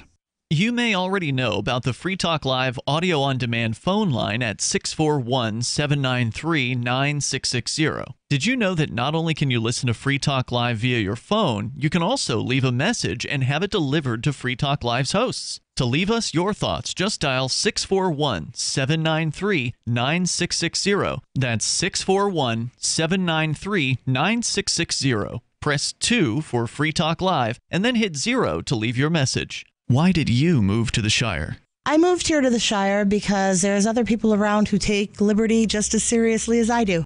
I moved to the Shire because I saw videos of people challenging authority and thought that I could get support myself. It called to me, like, do this right now. I wanted to be around people like me who got it. And once I got here, I knew there was nowhere else that I wanted to be. I've always wanted to change the world. So I moved to the Shire to join people who were actually working towards doing the same thing. The people here are awesome, loving, and positive. It was for the adventure and for the feeling of something important is happening here. And I just wanted to come to sort of be part of that. Visit ShireSociety.com to read and sign the Shire Society Declaration and learn the reasons why, if you love liberty, you should immigrate to the Shire. Plus, add yourself to the Shire map at ShireSociety.com. That's ShireSociety.com. If you enjoy LRN.FM, please contribute to your favorite shows via their websites and become an amplifier at amp.lrn.fm. That's amp.lrn.fm.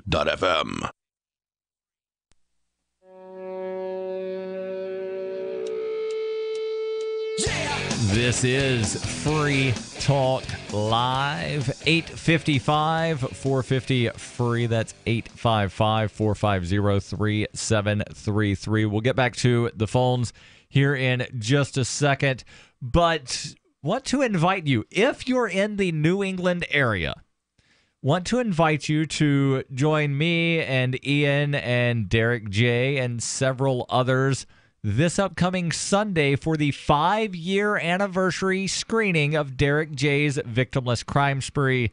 That's happening in the seacoast of New Hampshire, Portsmouth, at the Repertory Theater, where they do accept cryptocurrency.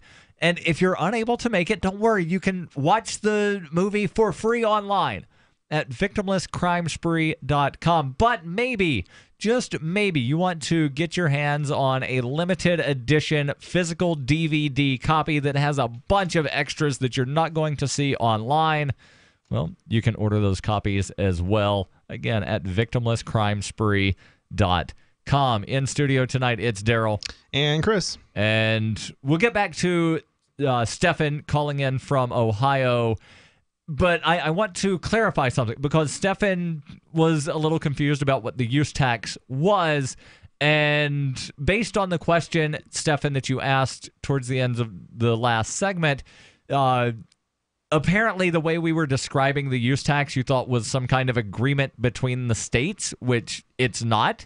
It's a thing that's administered at the state level, which is why I asked the question about whether or not Ohio, where you live, taxes clothing, and whether you've bought clothes in Pennsylvania, because I know that Pennsylvania does not tax clothing. So if you've bought clothing in Pennsylvania and then you take it into Ohio, or if you've bought clothing from the Sears and Roebuck catalog and you did not pay tax on that clothing and you used the clothes in Ohio, you would be subject to that use tax. It's not an agreement between states. It's something that each state that has a sales tax implements on their own. Does that clarify a little bit? Yes, and it also brings up the question of whether or not they're going to know you have the clothes in the first place. I mean, a pair of pants in Pennsylvania is the same pair of pants in Ohio. There's not like a big flashing stamp on it that says Pennsylvania on it. Right, and that's, kind of why I was asking the questions of Chris of how are they trying to figure this out of who to send these letters to. I have an answer here. Well, you said that they were looking at the people that had not paid a use tax in 3 years. Yeah. So what's not the reported any use tax. Right. So what's the further answer, and then we'll let Stefan continue with his thoughts. All right. So the first, okay. So they're basically going off of the 3 year speculation, thing, and apparently they refused to answer whether or not they would be targeting people near the border. So that's interesting. But actually what it goes down to further here is a new state law, which this is just hilarious. A new state law requires large online retailers to report the tax department consumer sales to Vermont totaling more than $500 a year. So if somebody makes it, let me see if I understand this correctly. Yeah. Chris, you and I both have online stores. Yes.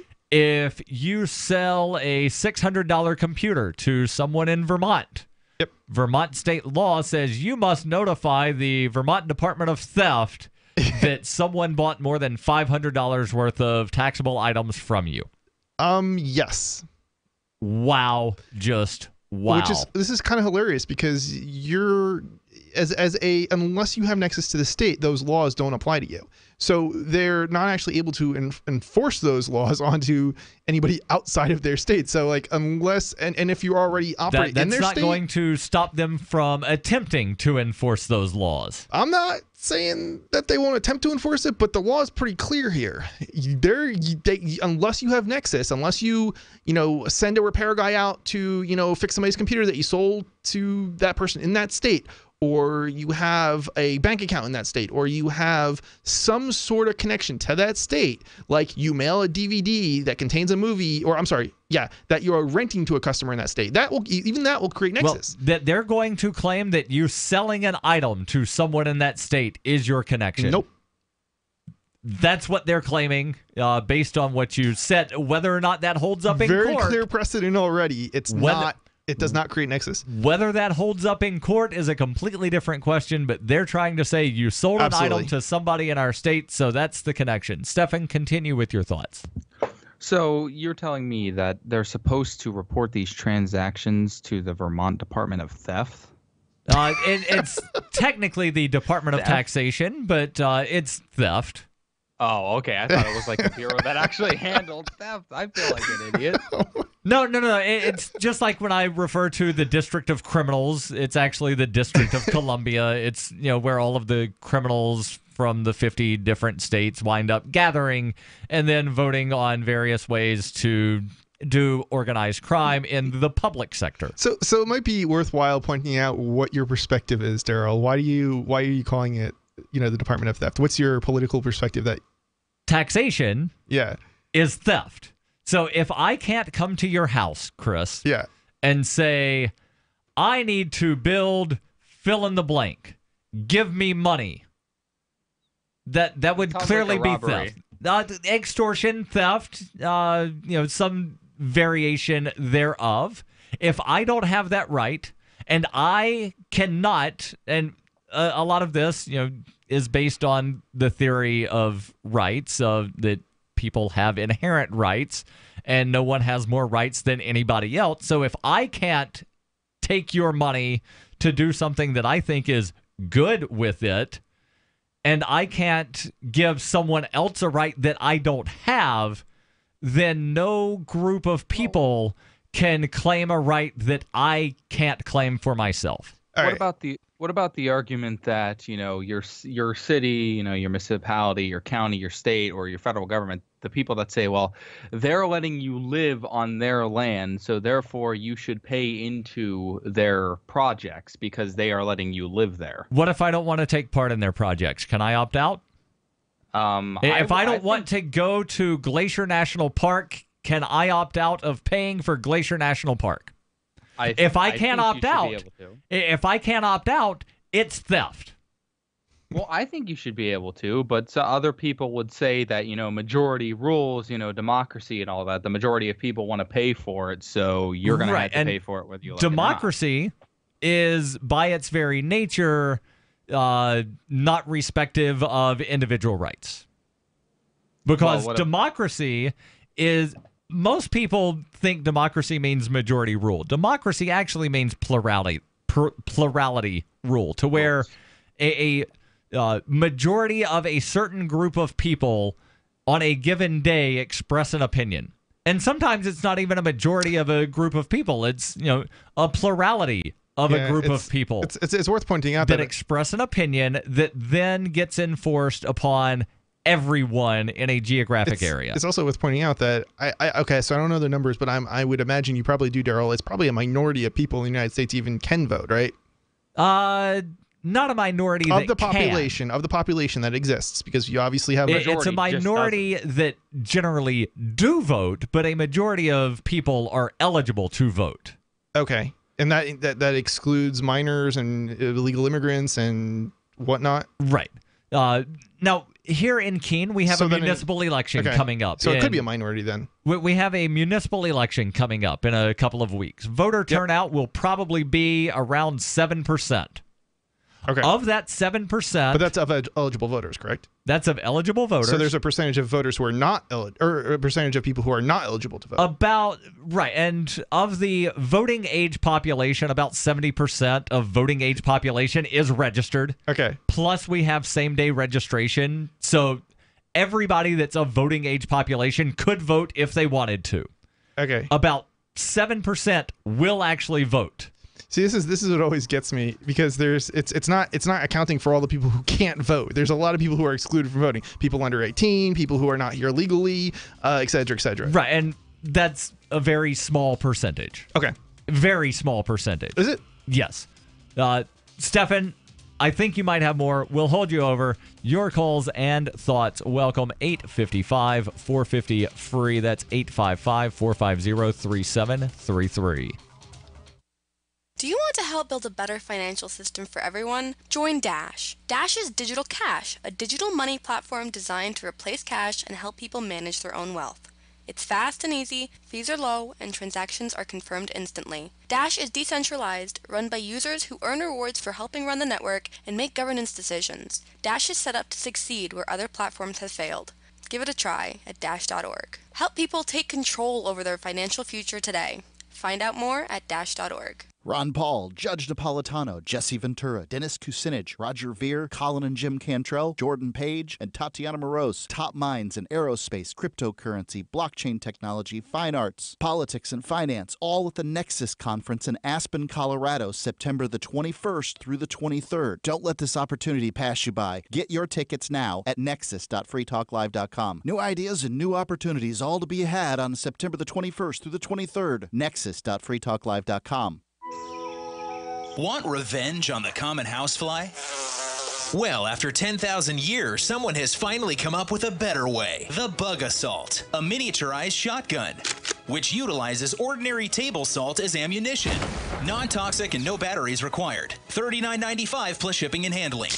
Use discount code GCN and receive 15% off your purchase at bugassault.com. Fire your fly swatter and get your Bug Assault today.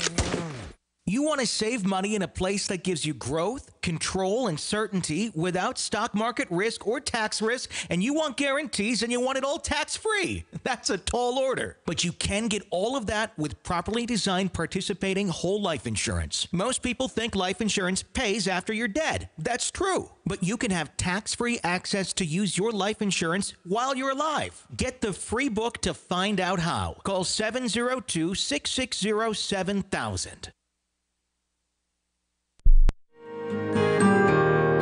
So the protection of life, liberty, and property is what the Free State Project is all about. But it's an effort to move 20,000 people who understand. It's about demonstrating to the entire country that, yeah, we can have a free market, a truly free market. Making it just a freer, great place to live.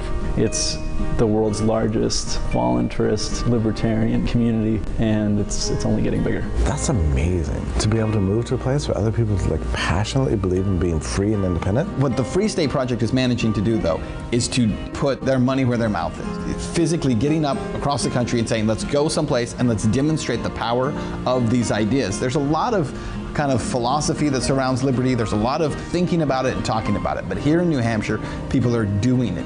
101 Reasons Liberty Lives in New Hampshire, a documentary by Free State Project Early Movers. Watch it free at 101reasonsfilm.com. 101reasonsfilm.com. There are lots of ways to listen to Free Talk Live. Our podcast has been around since podcasts began, and now the FTL feed is loaded with content besides our full show archives. Did you know that we make it easy for you to customize your podcast subscriptions? We have different feeds, one that includes only our full shows, one with just the Daily Digest, and one with just the Edgington Post. You decide what you listen to. It's quick and easy to customize your feeds at feeds.freetalklive.com. That's feeds.freetalklive.com.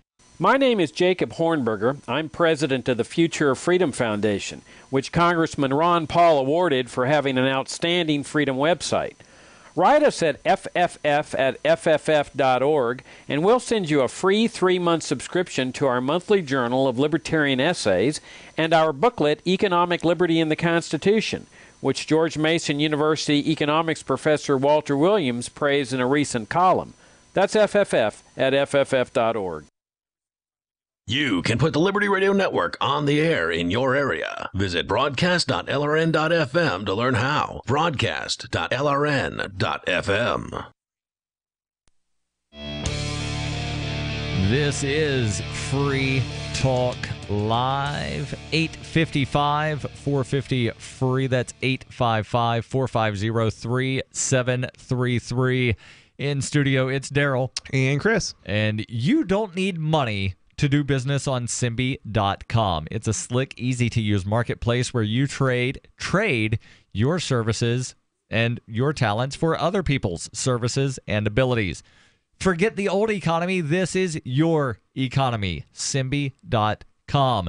You won't believe the diversity of services on Simbi, and thousands of people are acting within the symbiotic economy. Go open an account at Simbi.com. Take a look around. Post your services. Simbi.com. That's SIMBI. Simbi.com. So we've got Stefan on the line from Ohio on Skype. And you had asked a question, Stefan, about voting and democracy. And I was trying to explain why I think democracy is absolutely a horrible thing. And also why it's sort of a misnomer, to where most people think democracy means majority rule. but it's not actually the majority, it's a minority. And then there's the people that say, well, we're not a democracy, we're a republic. We elect representatives. Okay, then it's an even smaller plurality.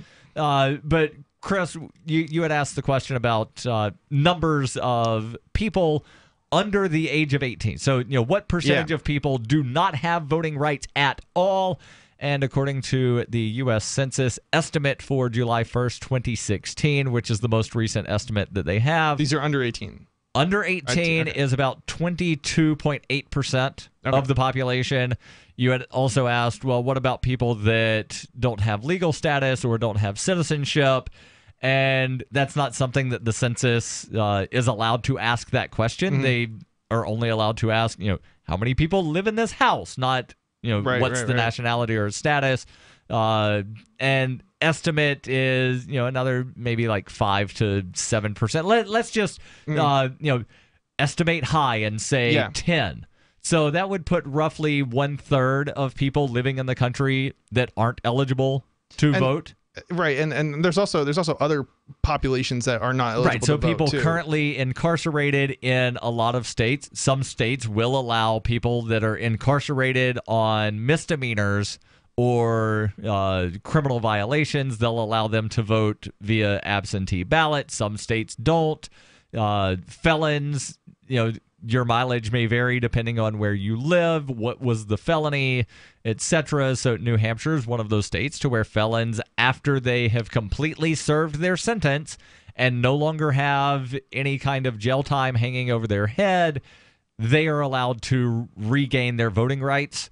Other states, they don't allow felons to regain voting rights at all. So that's why I say your mileage may vary. And again, the example that I was giving, municipal election coming up in Keene, New Hampshire, where we're broadcasting from, voter turnout will probably be less than 10%. And let's just say eligible voters of the voting age population. Okay. And because New Hampshire has same-day registration, everybody that's of voting age population could vote if they wanted to. Except for people who are not here illegally, correct? So everybody who is otherwise an eligible voter. So you're over 18, you're a U.S. citizen, and you're not currently serving a felon. Okay, so there's a lot of people who are excluded from voting. Right, but still, everybody that's eligible to vote can vote if they want to in New Hampshire. The 10% number is high. We're probably going to have about 10% of registered voters show up to vote. And let's just say that the incumbent mayor winds up getting 90% of the vote. Well, that's still only 9% of eligible voters that actually approve of this guy, which means that 91% either don't care or don't like the guy. That's a minority enforcing their will on the majority, which is the complete opposite of what we're told democracy is supposed to be. Stefan, do you have more thoughts here? Yeah, something on what you just said there. Some would argue that, if you don't vote, you have no right to complain because you had every opportunity to speak your voice. And I've also heard people say that because I cast a ballot with none of the above as my option, that somehow I'm personally responsible for Barack Obama drone bombing people in 7 different countries. Well, I don't listen to that. I mean, I didn't want Donald Trump or Hillary Clinton for president, so I casted an alternative vote, and sure, I got blamed, but, I feel good in saying that I at least showed up to voice my opinion by voting for somebody who I actually wanted to be president of the United States. Right, and, this is one of those weird sorts of things to where everybody thinks that they're right, to where, well, if you didn't do things my way, then it's all your fault, and I'm just going to go over here and do this other thing. So if you voted, you're to blame, even if you didn't vote for the guy that wound up winning. If you didn't vote, it's your fault because you didn't vote for the guy that didn't wind up winning. But if you vote for the guy that came in 3rd or 4th or 17th, well, it's your fault because you didn't vote for the guy that came in 2nd. Well, yeah, and I hear that all of the time, but I don't know. Are you a frequent voter, Darryl?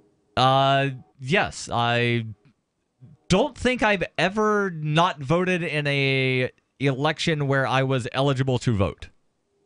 So you've always exercised, that ability of yours. I don't like to call it a right, but right. And all I'm thinking is that irrational. The vast majority of time, I have either voted for a libertarian or cast a write-in vote or voted for somebody that was not a Republican or a Democrat because they're basically two wings of the same vile creature.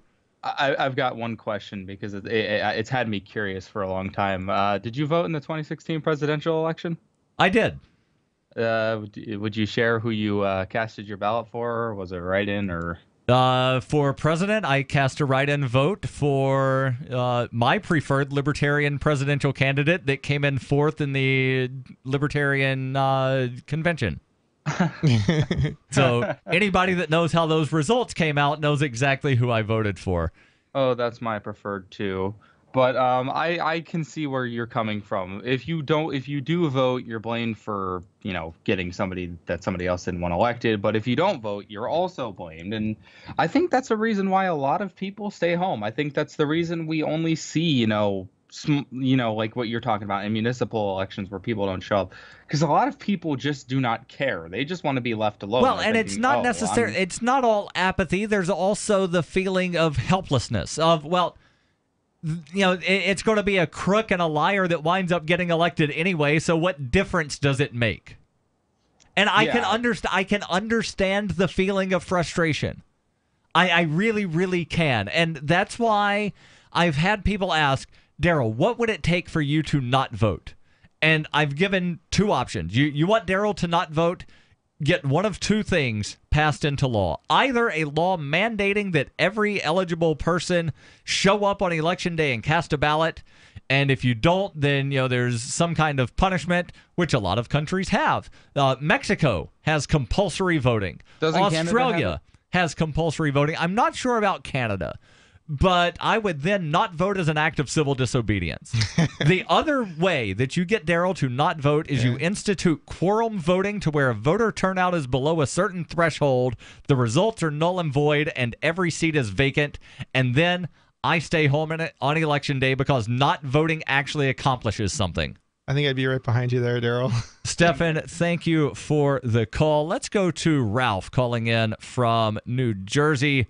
Chris's former home. Ralph, you're on Free Talk Live. Go ahead with your thoughts. Well, good evening to Chris, by the way. Okay, the issue of race is going to haunt this country for many years to come because of El Caper Animal and what the Slash and Burn, the hate campaign, and everything else that he has done to. Why are you still blaming Barack Obama for stuff that because he is an animal. That's why, Wolfman. Because he's an animal. Why are you not blaming? Why are you not blaming Donald Trump? Why are you not blaming Donald Trump? And more importantly, why do you call in about the same thing every time you call? Well, you have to understand the fact that black criminality and black bigotry is. Ralph, do you even listen to the show? He's not listening to you now. Ralph, do you listen to the show other than when you're on hold? Did I? Yeah, we were talking about voting. Is that prior to me? No, that's what you heard while you were on hold. Do you listen to the show other than when your call is on hold? No, because okay. That's fair. That's fair. Ralph, thank you for the call and something that was supposed to be a thought. Your calls and thoughts welcome, whether it be on voting or the Department of Theft in Vermont sending out letters on use tax. This is Free Talk Live, 855-450-FREE. That's 855-450-3733.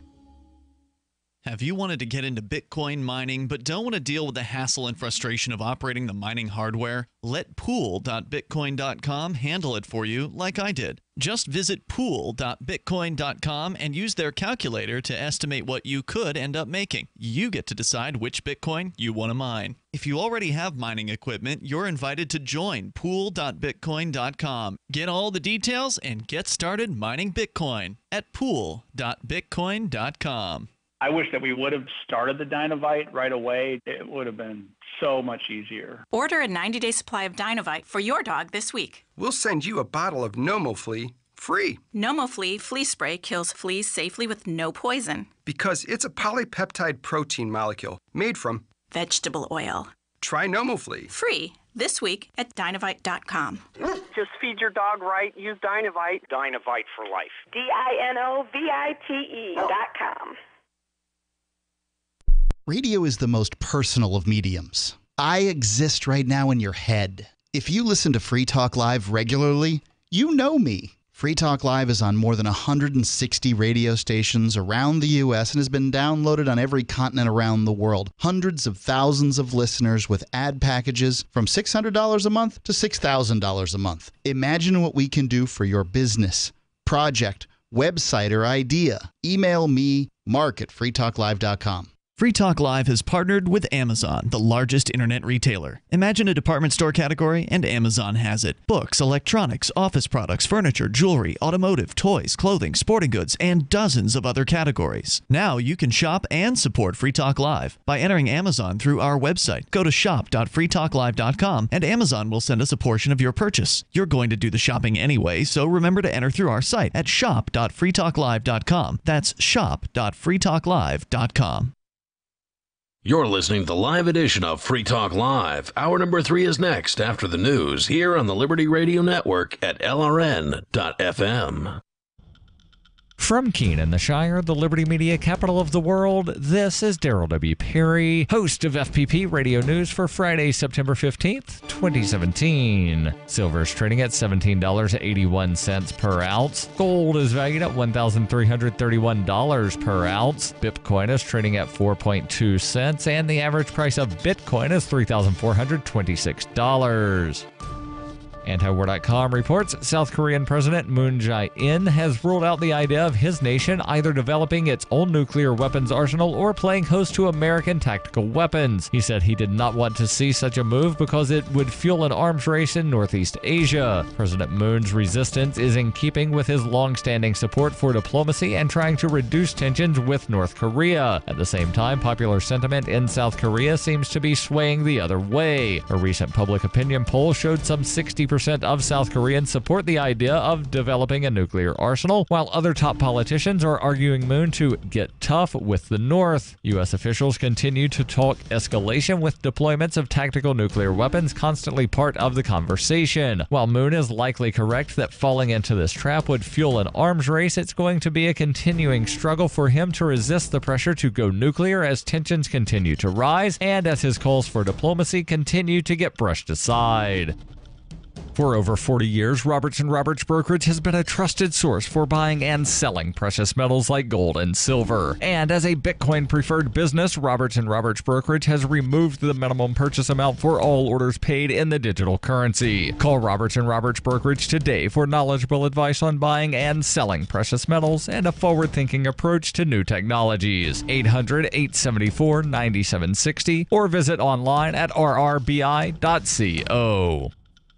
Reuters reports the New York Police Department on Thursday for the first time made public body camera videos showing a fatal shooting involving some of its officers, a release that the patrolmen's union criticized as jeopardizing officers' due process rights. The NYPD, the largest city police department in the United States, had been slower than some other law enforcement agencies to adopt body cameras, and only a fraction of its officers have them. The footage shows officers opening fire and killing a man whom they said was armed with a knife and a fake gun in the Bronx borough video on September 6th. Police opened fire after pleading with the man, 31-year-old Miguel Richards, to disarm himself during a 12-minute standoff. Molly Covell, a senior staff attorney with the New York Civil Liberties Union, said it was not clear to her that Richards had raised his right hand towards the officer before they opened fire, as claimed by the NYPD in a statement. She added, "This video is a really good example of why the public deserves to see body camera video, because it's an important window into these encounters and the public needs to decide if training is adequate." Police departments around the country have embraced body cameras as a way of protecting officers from unjust accusations, while civil liberties advocates have championed the technology as a way to ensure that the rights of suspects are protected. Patrick Lynch, president of the Patrolmen's Benevolent Association of New York, the police union, in a statement said releasing the videos sets a dangerous precedent that jeopardizes police officers' due process rights and confidentiality protections under state law. A representative for the NYPD did not immediately respond to a request for comment on the union's criticism and the comments by the NYCLU staff attorney. Police went to the apartment of Richards after his landlord told officers he had not seen the man for some time, according to the police department. Officers found Richards holding a knife in his left hand, with his right hand hidden behind his back, clasping what later turned out to be a silver fake gun. Video footage taken from multiple cameras shows officers repeatedly commanding Richards to drop the knife and whatever he was holding in his right hand. Richards was standing behind his bed in his room as officers watched at his doorway. One of the officers told Richards, "I don't want to shoot you if you have a fake gun in your hand. You hear me, but I will shoot you if it's real." Slow motion footage released by the NYPD appears to show movement of Richards' right arm just before the officer fired. Richards died at the scene and an investigation is currently open.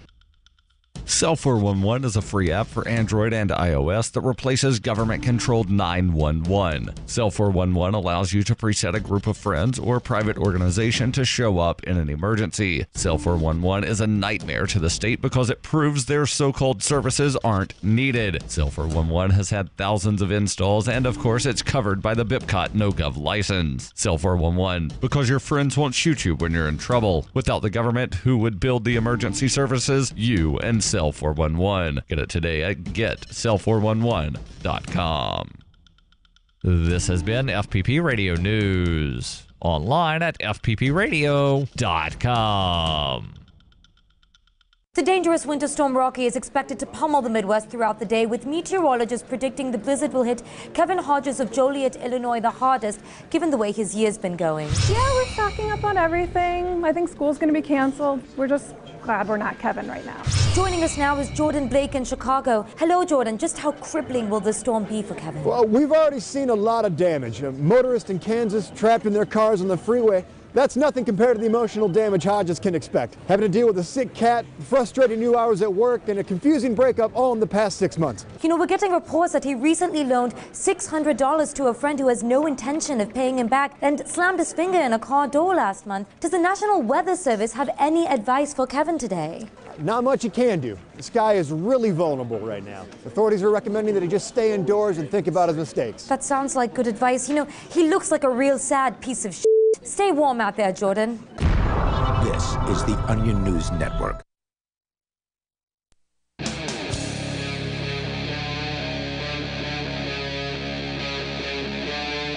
Free Talk Live. This is Free Talk Live, kicking off hour number 3 in studio tonight. It's Darryl and Chris, and you can join us on the phones, 855-450-FREE. That's 855-450-3733. You can also join us online on the forums that we have. That's a sub-forum of the Shire Society forums. Go to forum.freetalklive.com. Join other Free Talk Live listeners and other people that love the ideas of liberty. You will have to make an introductory post, but it's real easy to use. Forum.freetalklive.com.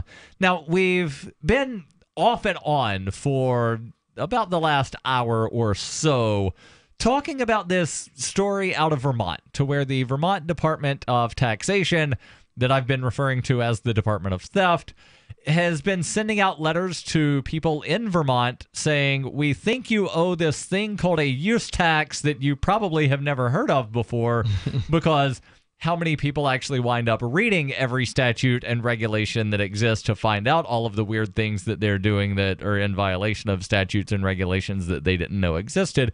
But as they say, ignorance of the law is no excuse, young man. So here's a letter. We think you owe this use tax. Please tell us how much stuff you've bought that is subject to the use tax and that you did not pay, and give us money. And there was a figure that you went over a little bit ago to where they estimate that roughly 75% of people living in Vermont are subject to some amount of use tax, and that amount could be, $1. You went into New Hampshire and bought a candy bar, and then you ate it in Vermont. And, well, that is subject because, that candy bar wasn't taxed in New Hampshire, and it would have been taxed in Vermont, and you used it in Vermont, so you pay us that 9 cents on that Snickers bar, young man. Or it could be, large items such as you bought a car, you bought, large amounts of clothing or whatever, and then went back to Vermont and did not pay this use tax. So they're estimating that 75% of people in Vermont could also be something you bought from the Sears and Roebuck catalog and didn't inform us about.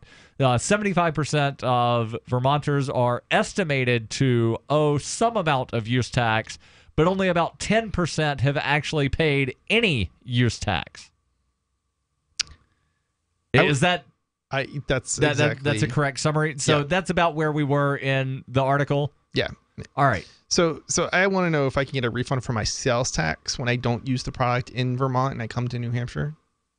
I don't think that's how that works. Now there might be some kind of form that you can call up the Department of Theft in Vermont and ask about. So there might be something on the federal income tax thing, because I know when I've lived in states that had sales taxes before, there's some kind of thing to where you can deduct off certain amount of sales tax against tax liabilities.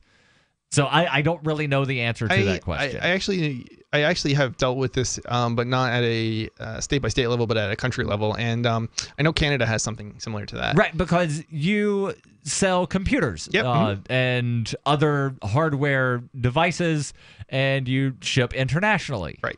ThinkPenguin.com is the website for that, and those are privacy-centric devices. Yeah, definitely all privacy-friendly stuff. Yeah. And again, you do ship international, so if you are worried about the NSA spying on you because you're a foreign national, then, well, Chris might be able to help you. I'm not going to say he definitely can, but he might be able to. ThinkPenguin.com. So let's continue with the article here. All right. So let's see here. Sampson said the letters should not be construed as a threat or an intent to initiate a tax audit. Sampson being the guy from the Department of Theft that's sending out these letters.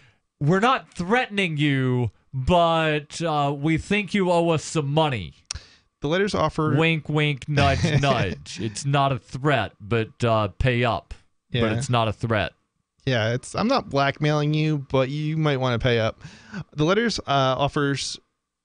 The letters offer filers until October 31st to pay any outstanding use tax without interest or penalty. Oh, well, that's nice of them. So I guess a penalty is not a threat. No, see, if you comply before October 31st, then nothing's going to happen to you. If you pay off the debt that you owe, then you get to keep your kneecaps. Yeah. We're encouraged by folks who've come forward and said, potentially I may have misunderstood or overlooked it, and here's a payment. Yeah, okay. That's turning out well, but mostly we're raising awareness, and as people go into the 2017 tax filing season, it's maybe further toward the front of their minds, Sampson said. Online sales are blamed for a slow, steady erosion in sales tax receipts in recent years, but the rules are starting to change. A new state law requires large online retailers. Okay, so we talked about this before. To report. Right, but just recap, because there might be somebody that did not hear that. To report to the tax department consumer sales to Vermonters totaling more than $500 a year.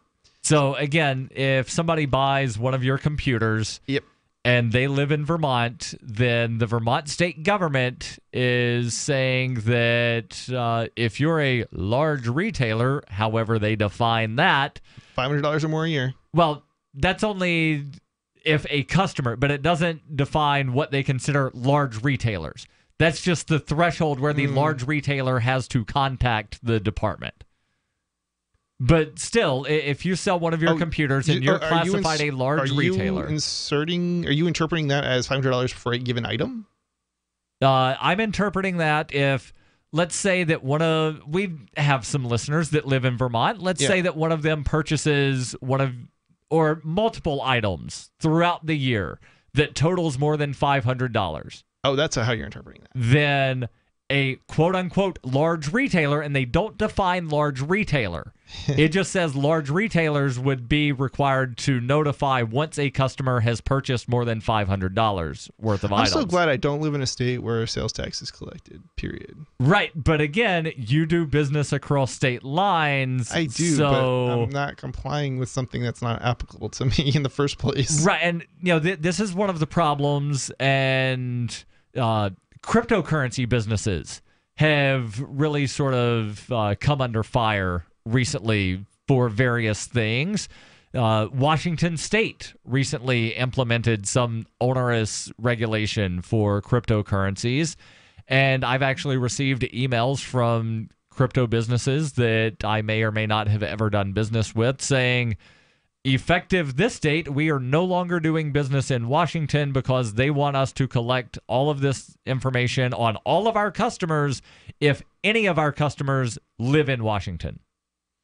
So very similar to what was proposed in New York, that bit license. And this is exactly like Nexus. This is basically what Nexus is all about. So basically, if you don't want to have to comply with a certain state's laws, don't do business in that state. You can ship to that state, but you can't operate any bank accounts. You can't send any representatives out to fix products. You can't, you can't even send, a CD that you own that's going to be returned to you. Now you can send it if they get to keep it, but if it's going to be returned, you can't. Some regulatory agencies are trying to interpret, well, you did some business with someone living in our state, so therefore you are subject to all of our regulations. And again, it's something that somebody's going to have to wind up going to court and challenging to see if it winds up standing. But the thing is, it's already been challenged. There's numerous Plessy versus Ferguson was existing court precedent before Brown versus Board of Education. So court precedents can wind up being overturned. Yeah, you're right. Your calls and thoughts welcome. 855-450-FREE. That's 855-450-3733. Is there more to this article here? One last thing, yeah. All right, so let's go through this real quick. Apparently, Amazon has agreed to begin collecting Vermont sales tax last spring. I'm assuming they don't have any access to Vermont. But it would be interesting to find out if they do. I don't think they have a shipping facility in Vermont. I think the closest would be somewhere in Massachusetts. So this intimidation's working, unfortunately. Yep. 855-450-FREE. That's the toll-free call-in line where you can join us. This is Free Talk Live. Ron Paul, Judge Napolitano, Jesse Ventura, Dennis Kucinich, Roger Ver, Colin and Jim Cantrell, Jordan Page, and Tatiana Moroz. Top minds in aerospace, cryptocurrency, blockchain technology, fine arts, politics, and finance, all at the Nexus Conference in Aspen, Colorado, September the 21st through the 23rd. Don't let this opportunity pass you by. Get your tickets now at nexus.freetalklive.com. New ideas and new opportunities all to be had on September the 21st through the 23rd. Nexus.freetalklive.com. If you want to promote your business, organization, website, or club, radio's a great way to reach a lot of people. And because the ads are low cost, you can reach them a lot more often. Repetition builds reputation, and ads with audio are just more convincing than print or digital. If you need local people, please contact this station. If you can sell nationally, I'd love to help. Free Talk Live is nationally syndicated on more than 170 radio stations, and we have a large and loyal podcast audience. Check out our packages at advertise.freetalklive.com. If you need something custom, contact me, Mark at freetalklive.com. It's been said, Any society is only 3 missed meals away from chaos. Those times may be near. Think about it. Our country faces multiple terrorist threats and aggressions from Russia and North Korea. Social unrest and violent marches yet again may lead to looting of stores and city shutdowns. And our crumbling infrastructure leaves our power grid vulnerable to long-term outages from a single cyber attack. When the chaos from any one of these threats arises, the government knows it can't provide during a widespread national emergency. That's why you need your own plan for self-reliance. That's where My Patriot Supply comes in. Get a 4-week survival food supply for only $99. That includes breakfast, lunches, and dinners. Order online at preparewithgcn.com. $99 for 4 weeks of survival food that tastes like homemade cooking and lasts up to 25 years. From My Patriot Supply. Get your kits today at preparewithgcn.com. Free shipping is included. Preparewithgcn.com. If you're looking for work, you know what I mean by elevator speech. It's the short version, saying just enough to make the listener want to listen more. Even if you're not a job seeker, effective communication skills have never been more important, with money and attention so scarce now. So to cut through the clutter, choose every single word as though it was the last word the person you're speaking to will hear. Otherwise, it might be. Instead of saying, due to the fact that, say, because. And avoid mispronunciations. Say jewelry, not jewelry, which could offend. Undoubtedly, you don't want to say undoubtedly. And whatever you do, never use a preposition to end a sentence with. Just kidding. For more tips, hit survivalspeech.com. I'm Holland Cook. The 3 most important things you can do for Free Talk Live are: 1. Share 1 episode a week on Facebook or in some other social networking site. 2. Buy the things you buy online through shop.freetalklive.com. 3. Give $5 a month to the AMP program. It's my firm belief that Free Talk Live's AMP program is the best use of your charitable dollar among liberty-oriented organizations. Support all the organizations you love. But make sure you give $5 a month to AMP at amp.freetalklive.com.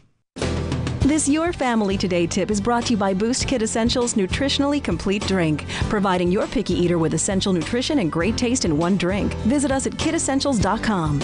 To make sure your kids eat healthy, follow the 5-a-day plan. Serve 3 servings of vegetables and 2 servings of fruit daily. Remember, a serving could just mean a piece of fruit or a half cup of veggies. If your kids are picky eaters, ask a nutritionist about other sources. For more tips like these, visit us at parenthood.com/yourfamilytoday. You can connect with the Liberty Radio Network via our Facebook page at facebook.lrn.fm. That's facebook.lrn.fm.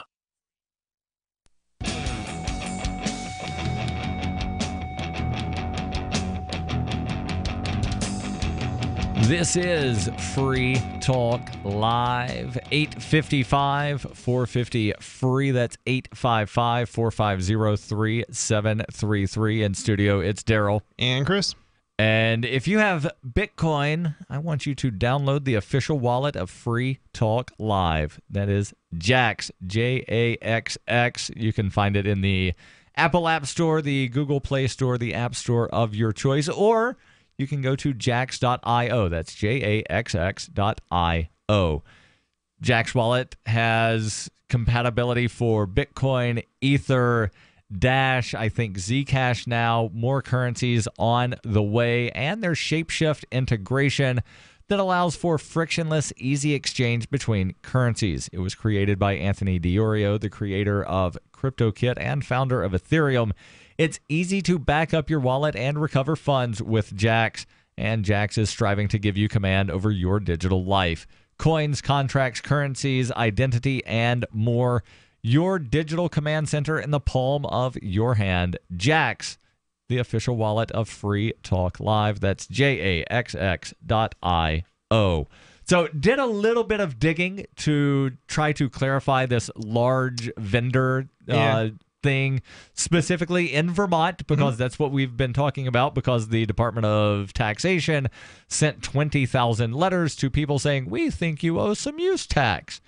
According to nolo.com, they say that a large internet vendor is one with no physical presence in the state and has sold in excess of $10,000 of sales in Vermont in the preceding tax year. Okay, so none of the people who operate outside of Vermont are operating in Vermont, so they didn't sell it in Vermont. There's so many reasons this doesn't apply to anybody outside Vermont. If you, Chris, operating a business in New Hampshire, sell $10,000 worth of stuff that you ship into Vermont, right? Then they are saying you are a large internet, you are a large business having done business in Vermont. And I know there are words that are being used that, might not fit, various legal things. Somebody needs to go into Vermont and explain to them what Nexus is and why the law doesn't apply to people outside their own state.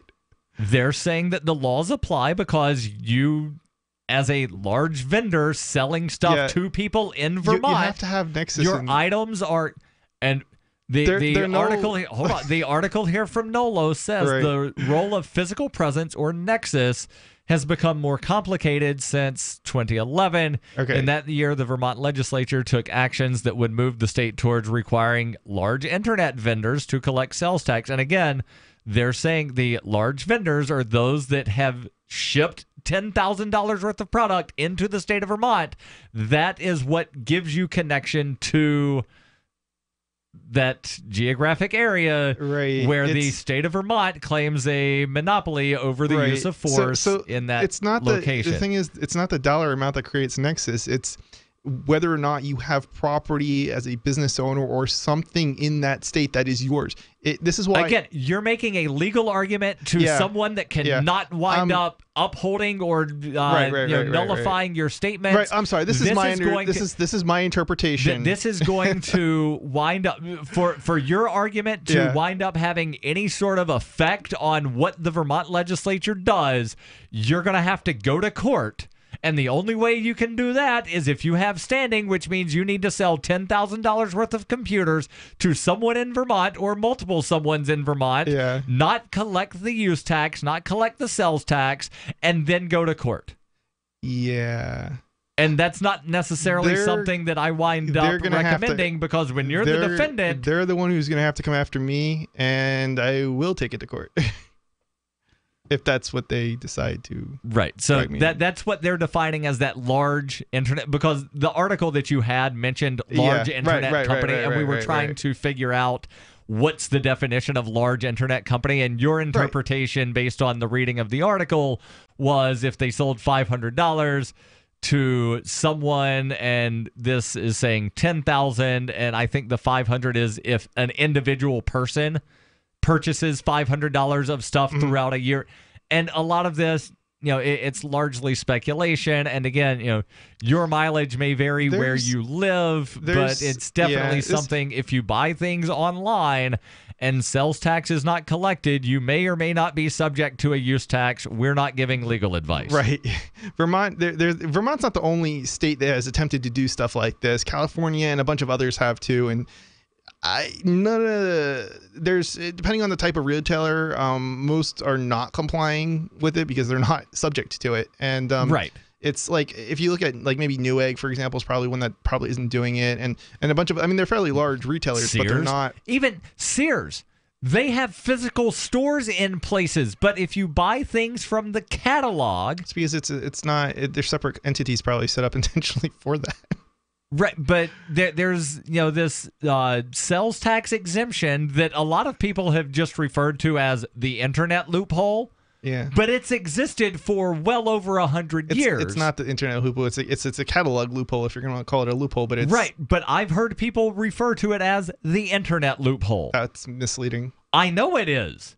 It's just like when people say that what the Oregon legislature did, where they defelonized possession of most illegal substances. I've heard people call that decrim. That's not decrim because there is still a criminal penalty. It's defelonization. Right. So people use words in manners that they should not be used which is why I say that the English language is absolutely horrible. That and there's, there are words that have multiple meanings to where if I say, Chris, I love pizza, you're not going to think that I'm in a relationship with pizza. But if I say, I love this girl that lives down the street, oh, that's so sweet. You've got a girl. Because the word love means many, many different things. Sure. And there are many other words in the English language that have multiple meanings. And then, people will use a word and the speaker might intend to mean one thing, but the reader or the listener hears something else. And English is absolutely horrible. But it's the only language I'm fluent in, and it's the only one that is helping me do something along the lines of communicate with people. And let's go to the phones. 855-450 free. We've got Sarah calling in from Albuquerque. Sarah, you're on Free Talk Live. Go ahead with your thoughts. Sarah in Albuquerque, are you there? I am going to put her on hold, and maybe she's stepped away from the phone. It says here she wanted to talk about ancestral fears. Maybe some of her ancestors came and abducted her. I don't know. She's had some really weird calls the last few nights. So, I don't know. Maybe something weird is going on. And speaking of weird things going on, there was a Kansas City librarian that actually went to trial for defending someone's free speech. Yikes. We'll tell you what happened, plus your calls and thoughts. Welcome. 855-450 free. That's 855-450-3733. This is Free Talk Live. Hunters, anglers, campers, and survivalists. Get back to nature. Expand your horizons with the highest quality, most versatile, unique slingshots and sling bows on the market at slingbow.com. Slingbow products are compact and models start from just $17.98. They're perfect for your bug out bag or storing in your vehicle. Give yourself and your loved ones the excitement and tradition of slingbow. A new frontier in archery and truly modern twist on this primitive survival tool. Feel the thrill only at slingbow.com. Want revenge on the common housefly? Well, after 10,000 years, someone has finally come up with a better way. The Bug Assault, a miniaturized shotgun, which utilizes ordinary table salt as ammunition. Non-toxic and no batteries required. $39.95 plus shipping and handling. Use discount code GCN and receive 15% off your purchase at bugassault.com. Fire your fly swatter and get your Bug Assault today. Free Talk Live. My law proposes this. You cannot say how a movie ends before it has gone through its HBO run. This is punishable by death because I am so sick and tired of people spoiling movies for me that I think we should hang them. Maybe like movies is a capital crime and books is like a ticket. Violation. Yeah, no, I'm with that. Misdemeanor for a book. I'm with that. I'll let you slide on that one. Okay. I don't actually have a so moving. But on Netflix, they just put them all out there all at once, so it encourages more binge watching. Right. And it's just a kind of a different way to release things. So how do you deal with that with your proposed law, Dan?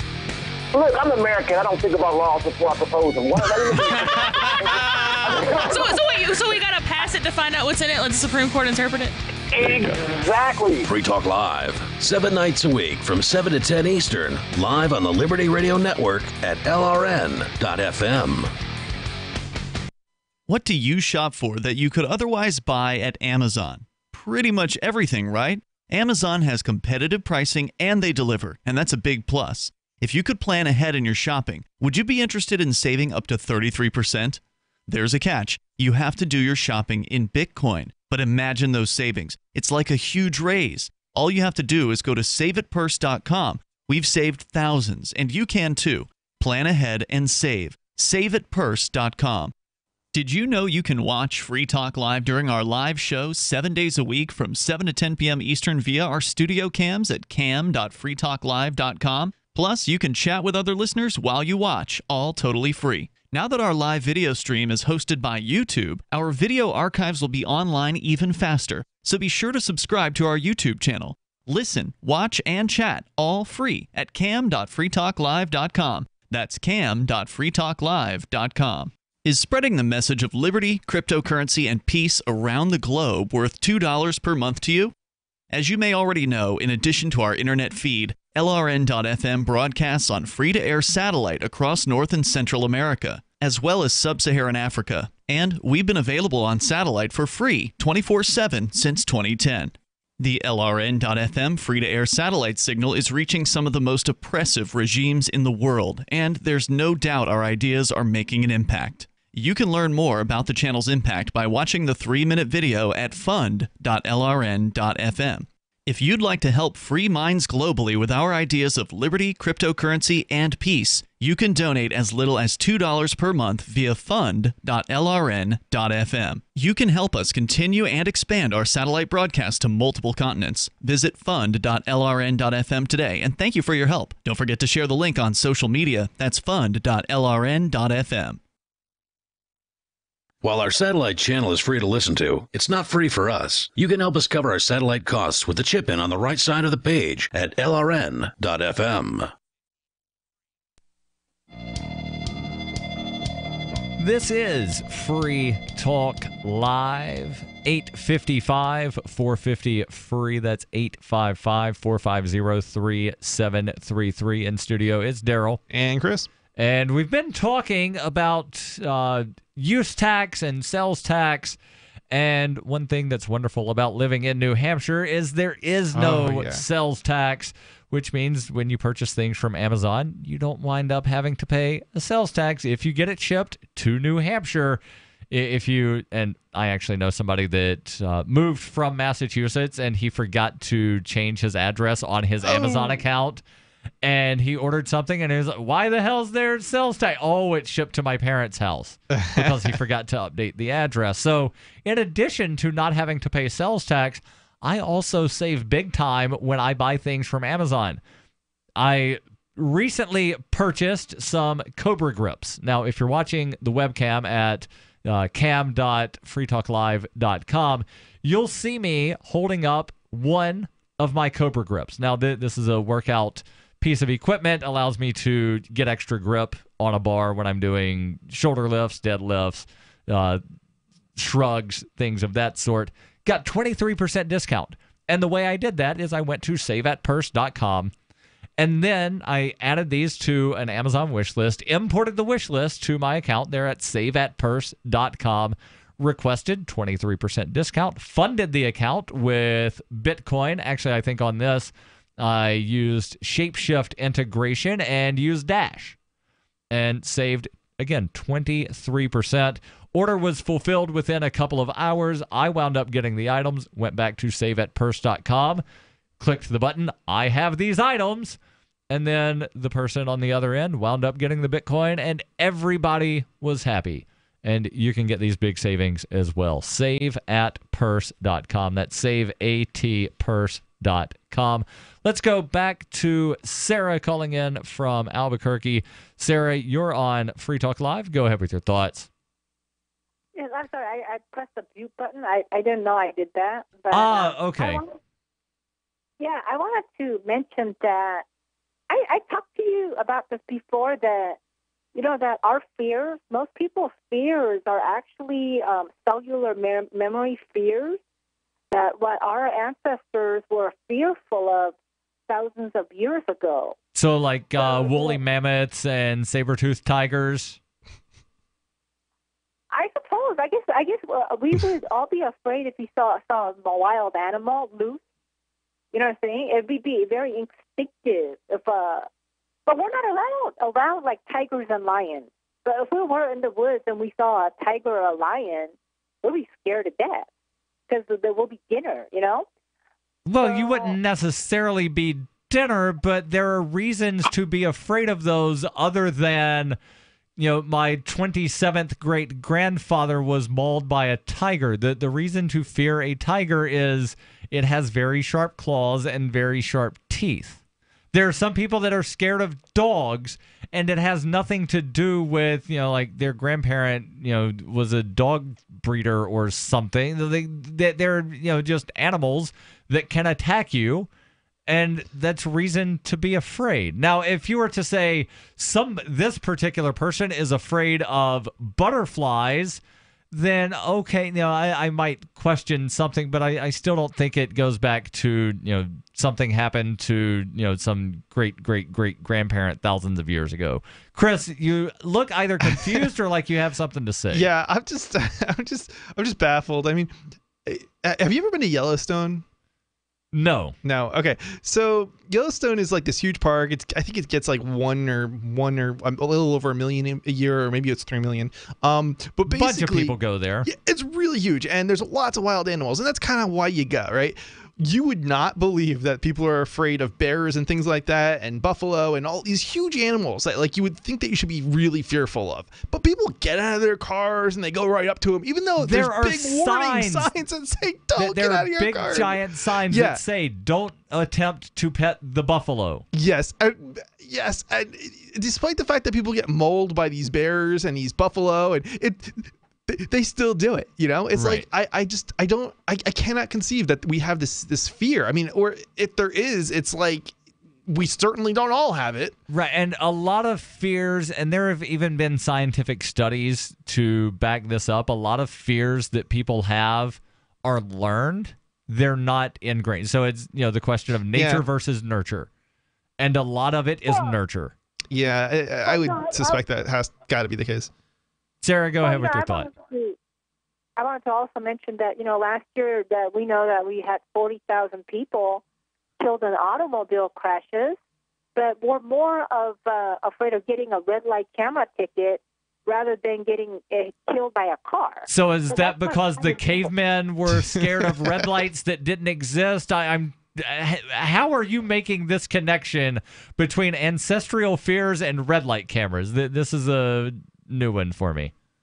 That's right. I met a kid like maybe 23 years old. He told me that I hate red light cameras, and he told me I only got hit by a car 4 times, just 4 times. But he said he hates red light cameras because it doesn't work.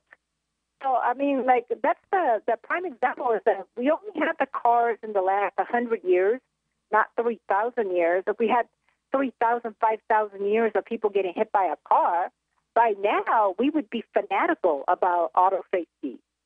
But it's only been here, like 80 years, 70 years, and we have like 1.3 million people killed worldwide in 1 year last year. But we still hate red light cameras and speeding bans. We'd rather get killed by a car. Now, Sarah, we've told you the statistics numerous times of how many people that wind up getting hit by cars are actually intoxicated themselves, but you never listen to what we say. Thank you for the call. I would love to know how many times Sarah has been hit by a car. Probably never, because I don't think she ever leaves her house except to go get on the city bus, because the bus doesn't use gas. Right. Allegedly. I've never been hit by a car. Nor have I. Do you know anybody who's been hit by a car? I don't know anybody that's been hit by a car. I do know someone who accidentally hit someone with their car. Now, it was a thing of the person had jumped out in front of them. The road was also wet, so when they hit the brakes, they wound up sliding. But no, I don't know anybody that has ever been hit by a car. I go running 3 to 5 times a week, crossing roads, and I've never been hit by a car. I will run in front of cars.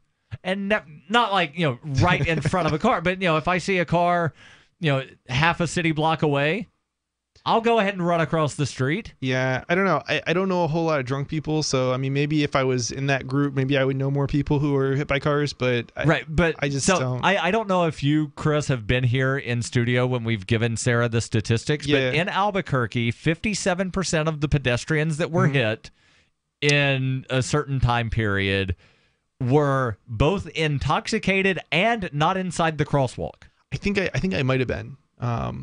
Yeah. Yeah. But again, she doesn't listen to what we tell her. She doesn't listen to the show when she's not on hold.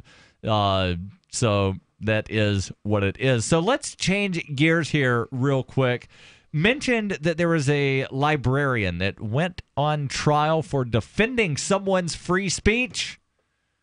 Well, what happened? I'll tell you. Story comes from kansascity.com. Kansas City librarian Steve Woolfolk received a national award and was put on trial for the same act, trying to stop police from arresting a library patron.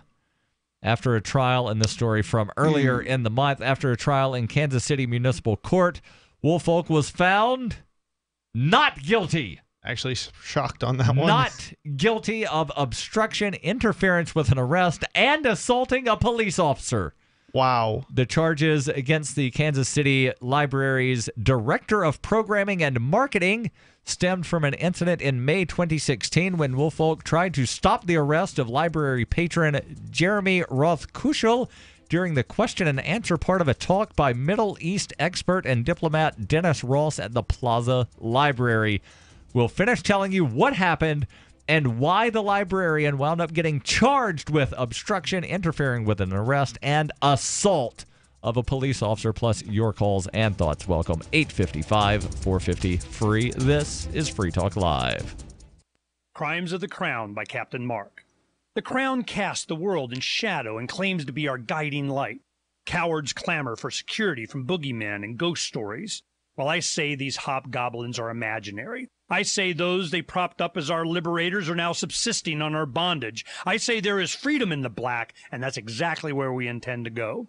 The Crown banishes its own officers for exposing its crimes and tortures dissidents to the brink of madness. It dominates the globe and swallows the wealth of generations, leaving only blood and excrement. The Crown calls it piracy to explore frontiers beyond its grasp. So the time has come for us to define the conduct among pirates. I say the Crown has trampled our necks long enough. Need decentralized solutions to centralized problems? Looking for a community of like-minded scoundrels? Or just want some swag to let the Crown know what you think of it? Join the conversation at pirateswithoutborders.com. We won't be hard to find. How did you become addicted? A friend? Were you at a party and someone said, "Hey, try this"? Then you got the cold sweats and started shaking. And the more you did it, the more it didn't work. So you switched to the needle. Now you're a train wreck. Drinking, drugging, broke. Your family hates you, and you hate you. Get out of your hell on earth now. Call the Detox and Treatment Helpline today for immediate help. In many cases, your insurance may cover the costs. We can't guarantee it, but we can guarantee we have what you need to change your life for the better. Pick up your cell phone and call right now. 855-700-2979. 855-700-2979. 855-700-2979. That's 855-700-2979. I've been told no in many different ways. I give you an order and you're going to obey it. George, you can go this way. You can't do that and you have to leave here. You cannot bring signs into the rally. Walk with me. Well, I'm comfortable here, actually. Whoa. Hey. Who do you think you are? Excuse me. There is no video and audio allowed in this office. No, I have work today. You ain't going to make it. Wait a minute. Hey! Oh my God! Unbelievable! Why are you running from me? Because you're scared me. What am I being detained for? You're being served. What is this? You're being served. What is this? Bureaucrats have a funny way of telling people no. That's the sound of the men working on the chain. Derek J's Victimless Crime Spree. Watch it for free and order the Director's Cut DVD at victimlesscrimespree.com. For years, LRN.FM has had a listen line that you can call and listen to LRN.FM anytime. Now we're taking the idea to a new level with the LRN.FM audio on demand line. You can call 641-793-9660 anytime and listen to LRN.FM's live feed, and you can listen to a bunch of our original shows on demand. Long distance fees may apply. Just dial 641-793-9660 and choose from the menu 641-793-9660. Looking for a great real estate investment? Consider New Hampshire, which is ground zero for the Liberty Movement. Your first call should be to Mark Worden from Porcupine Real Estate. He's more than just a real estate agent. He's your New Hampshire concierge Concierge. Where are the best places to live? Do you want farm, city, the burbs, or forest? Do you want a duplex or multifamily building so that renters pay your mortgage? There are homes in all price ranges in New Hampshire, and Mark can help with financing too. Invest in liberty and property. Mark Warden can help. PorcupineRealEstate.com. Help get LRN.FM into more ears. Visit promote.lrn.fm for a free bumper sticker, flyers, banners, graphics, and more. Promote.lrn.fm.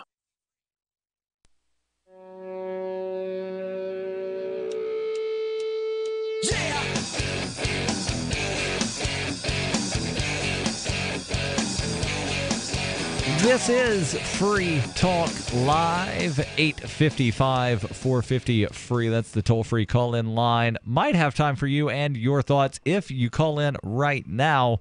Otherwise, well, you're out of luck for tonight if we don't get you on. But we are live all 7 nights of the week from 7 to 10 p.m. Eastern and always online at freetalklive.com.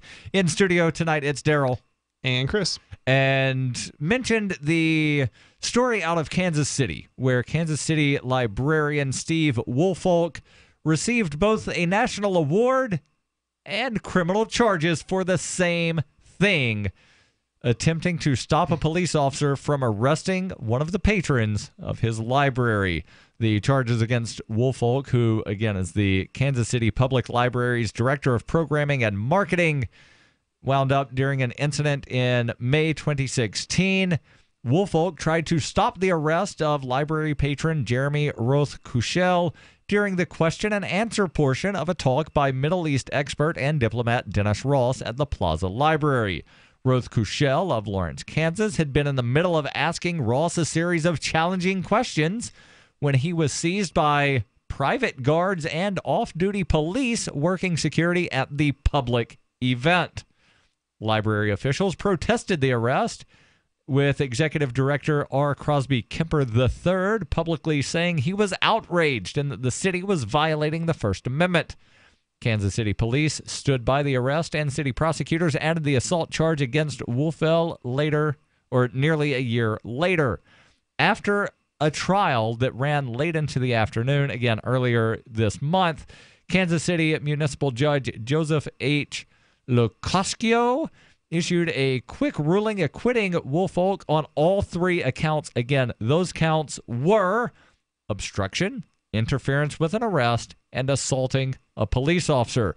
The judge says it was a public event. Assistant City Attorney Mike Heffernan, who prosecuted the case, referred questions to City Prosecutor Linda Miller. She could not be reached for comment at the time that this article was written. Woolfolk said he was relieved the ordeal was over. He had been saving a bottle of Macallan Scotch for about a year since the case was scheduled for trial, and he hoped to open it Friday night as celebration. He says, "I'm elated. I could not be happier. Free speech is a fundamental tenet of the library system." During the months the case worked its way through the system, the American Library Association threw its support and gave the Kansas City Library the Paul Howard Award for Courage. Woolfolk received the Lemony Snicket Prize for Noble Librarians Faced with Adversity. If Woolfolk had been convicted of any of the charges, he could have faced up to 6 months in jail. The assault charge could have also brought a fine of up to $1,000. Roth-Kushel had been scheduled for trial the same day on charges of trespassing and resisting arrest. But there's good news. I see that look on your face. There's actually good news here, Chris. Prosecutors dropped the charges a few months before the case was scheduled to go to court. Miller, who again was the city prosecutor, said that she could not comment on why the charges against Roth-Kushel were dropped. And the arrest, again, happened in May at the event where there was a Middle East expert. There's a little bit more to the article here. The Plaza Library hosted the lecture. Woolfolk, as director of public programming, was in charge. The library typically does not have security at such events. However, in this case, the Jewish Community Foundation proposed to hire private and off-duty police officers as security for the speaker, again, Middle East expert. They don't give the first name down later in the story, last name Ross. The library agreed on the condition, according to library officials, that security not remove anyone from the audience without permission of the library. The event proceeded without incident until Ross took a question from Roth Kushel, who asked a long, convoluted question that, among other things, concerned whether Jewish Americans, such as himself, should oppose actions by the U.S. and Israeli governments that amount to state-sponsored terrorism. The exchange was recorded on video, according to KansasCity.com. Roth Kushel asked, "When are we going to stand up and be ethical Jews and Americans?" As seen in the video, he was still standing at the microphone and speaking quietly when a guard grabbed him and he shouted, "Get your hands off me right now." After Woolfolk tried to intervene, officers arrested both men. Woolfolk said he suffered a torn medial collateral ligament, an MCL, in his knee when a police officer kneed him in the leg. Kemper, the library director, said the library paid workers' compensation for the injury. Kemper had been vocal in defending both Wolfell and Roth Kushel after the arrest. He criticized police and prosecutors for insisting on pressing the case, calling it prosecutorial misconduct. Kemper, after the trial, said, "The good news is justice was done. It was always ridiculous. A security guy went overboard.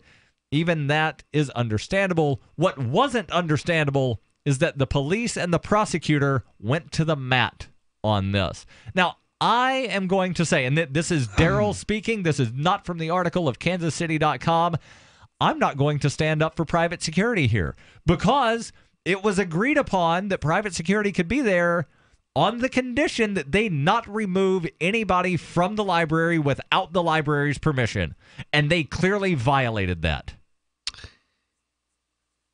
They clearly violated that agreement by removing not just one, but two people, including one of the people that works for the library that helped come up with the agreement, saying, we don't normally have security, but since this is something that involves a Middle East expert here and there's going to be a public Q&A, we'll let you have security, but you don't remove anybody without our permission.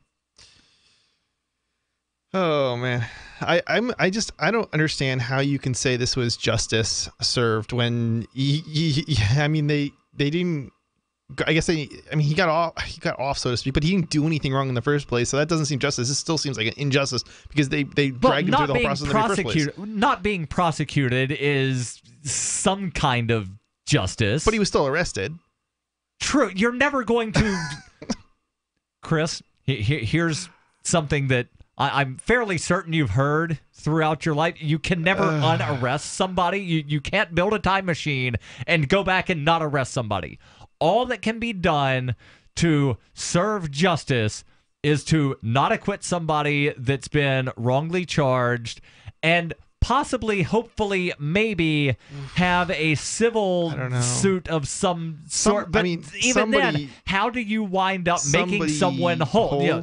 I would definitely say the only way I think you could get justice in this case is if the people who were involved in it, who were committing the acts of violence against these people, were held accountable for their own actions.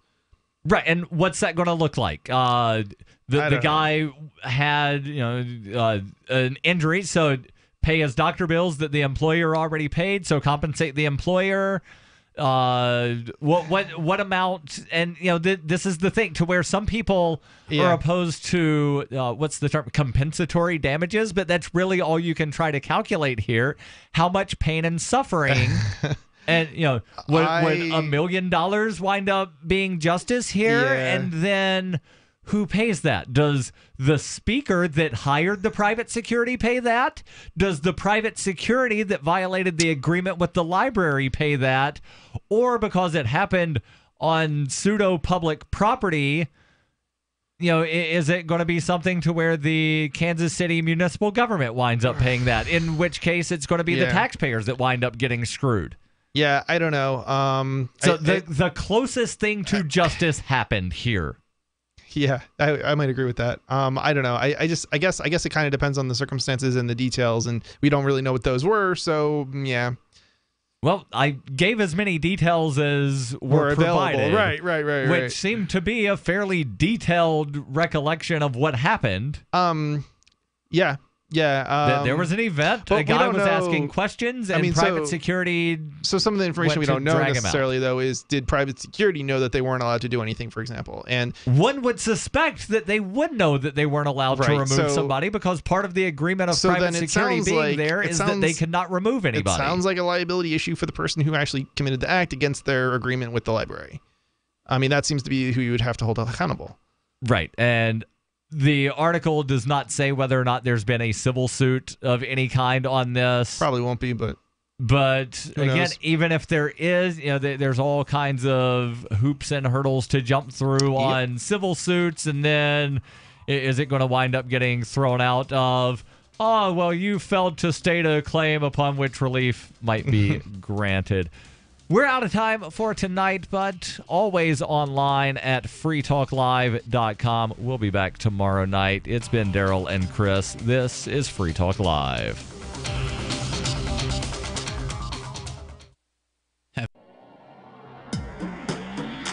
Free Press Publications is an independent, alternative media and publishing company founded in June 2009 with the mission of ensuring a free press for the freedom movement, and is committed to spreading the message of peace, freedom, love, and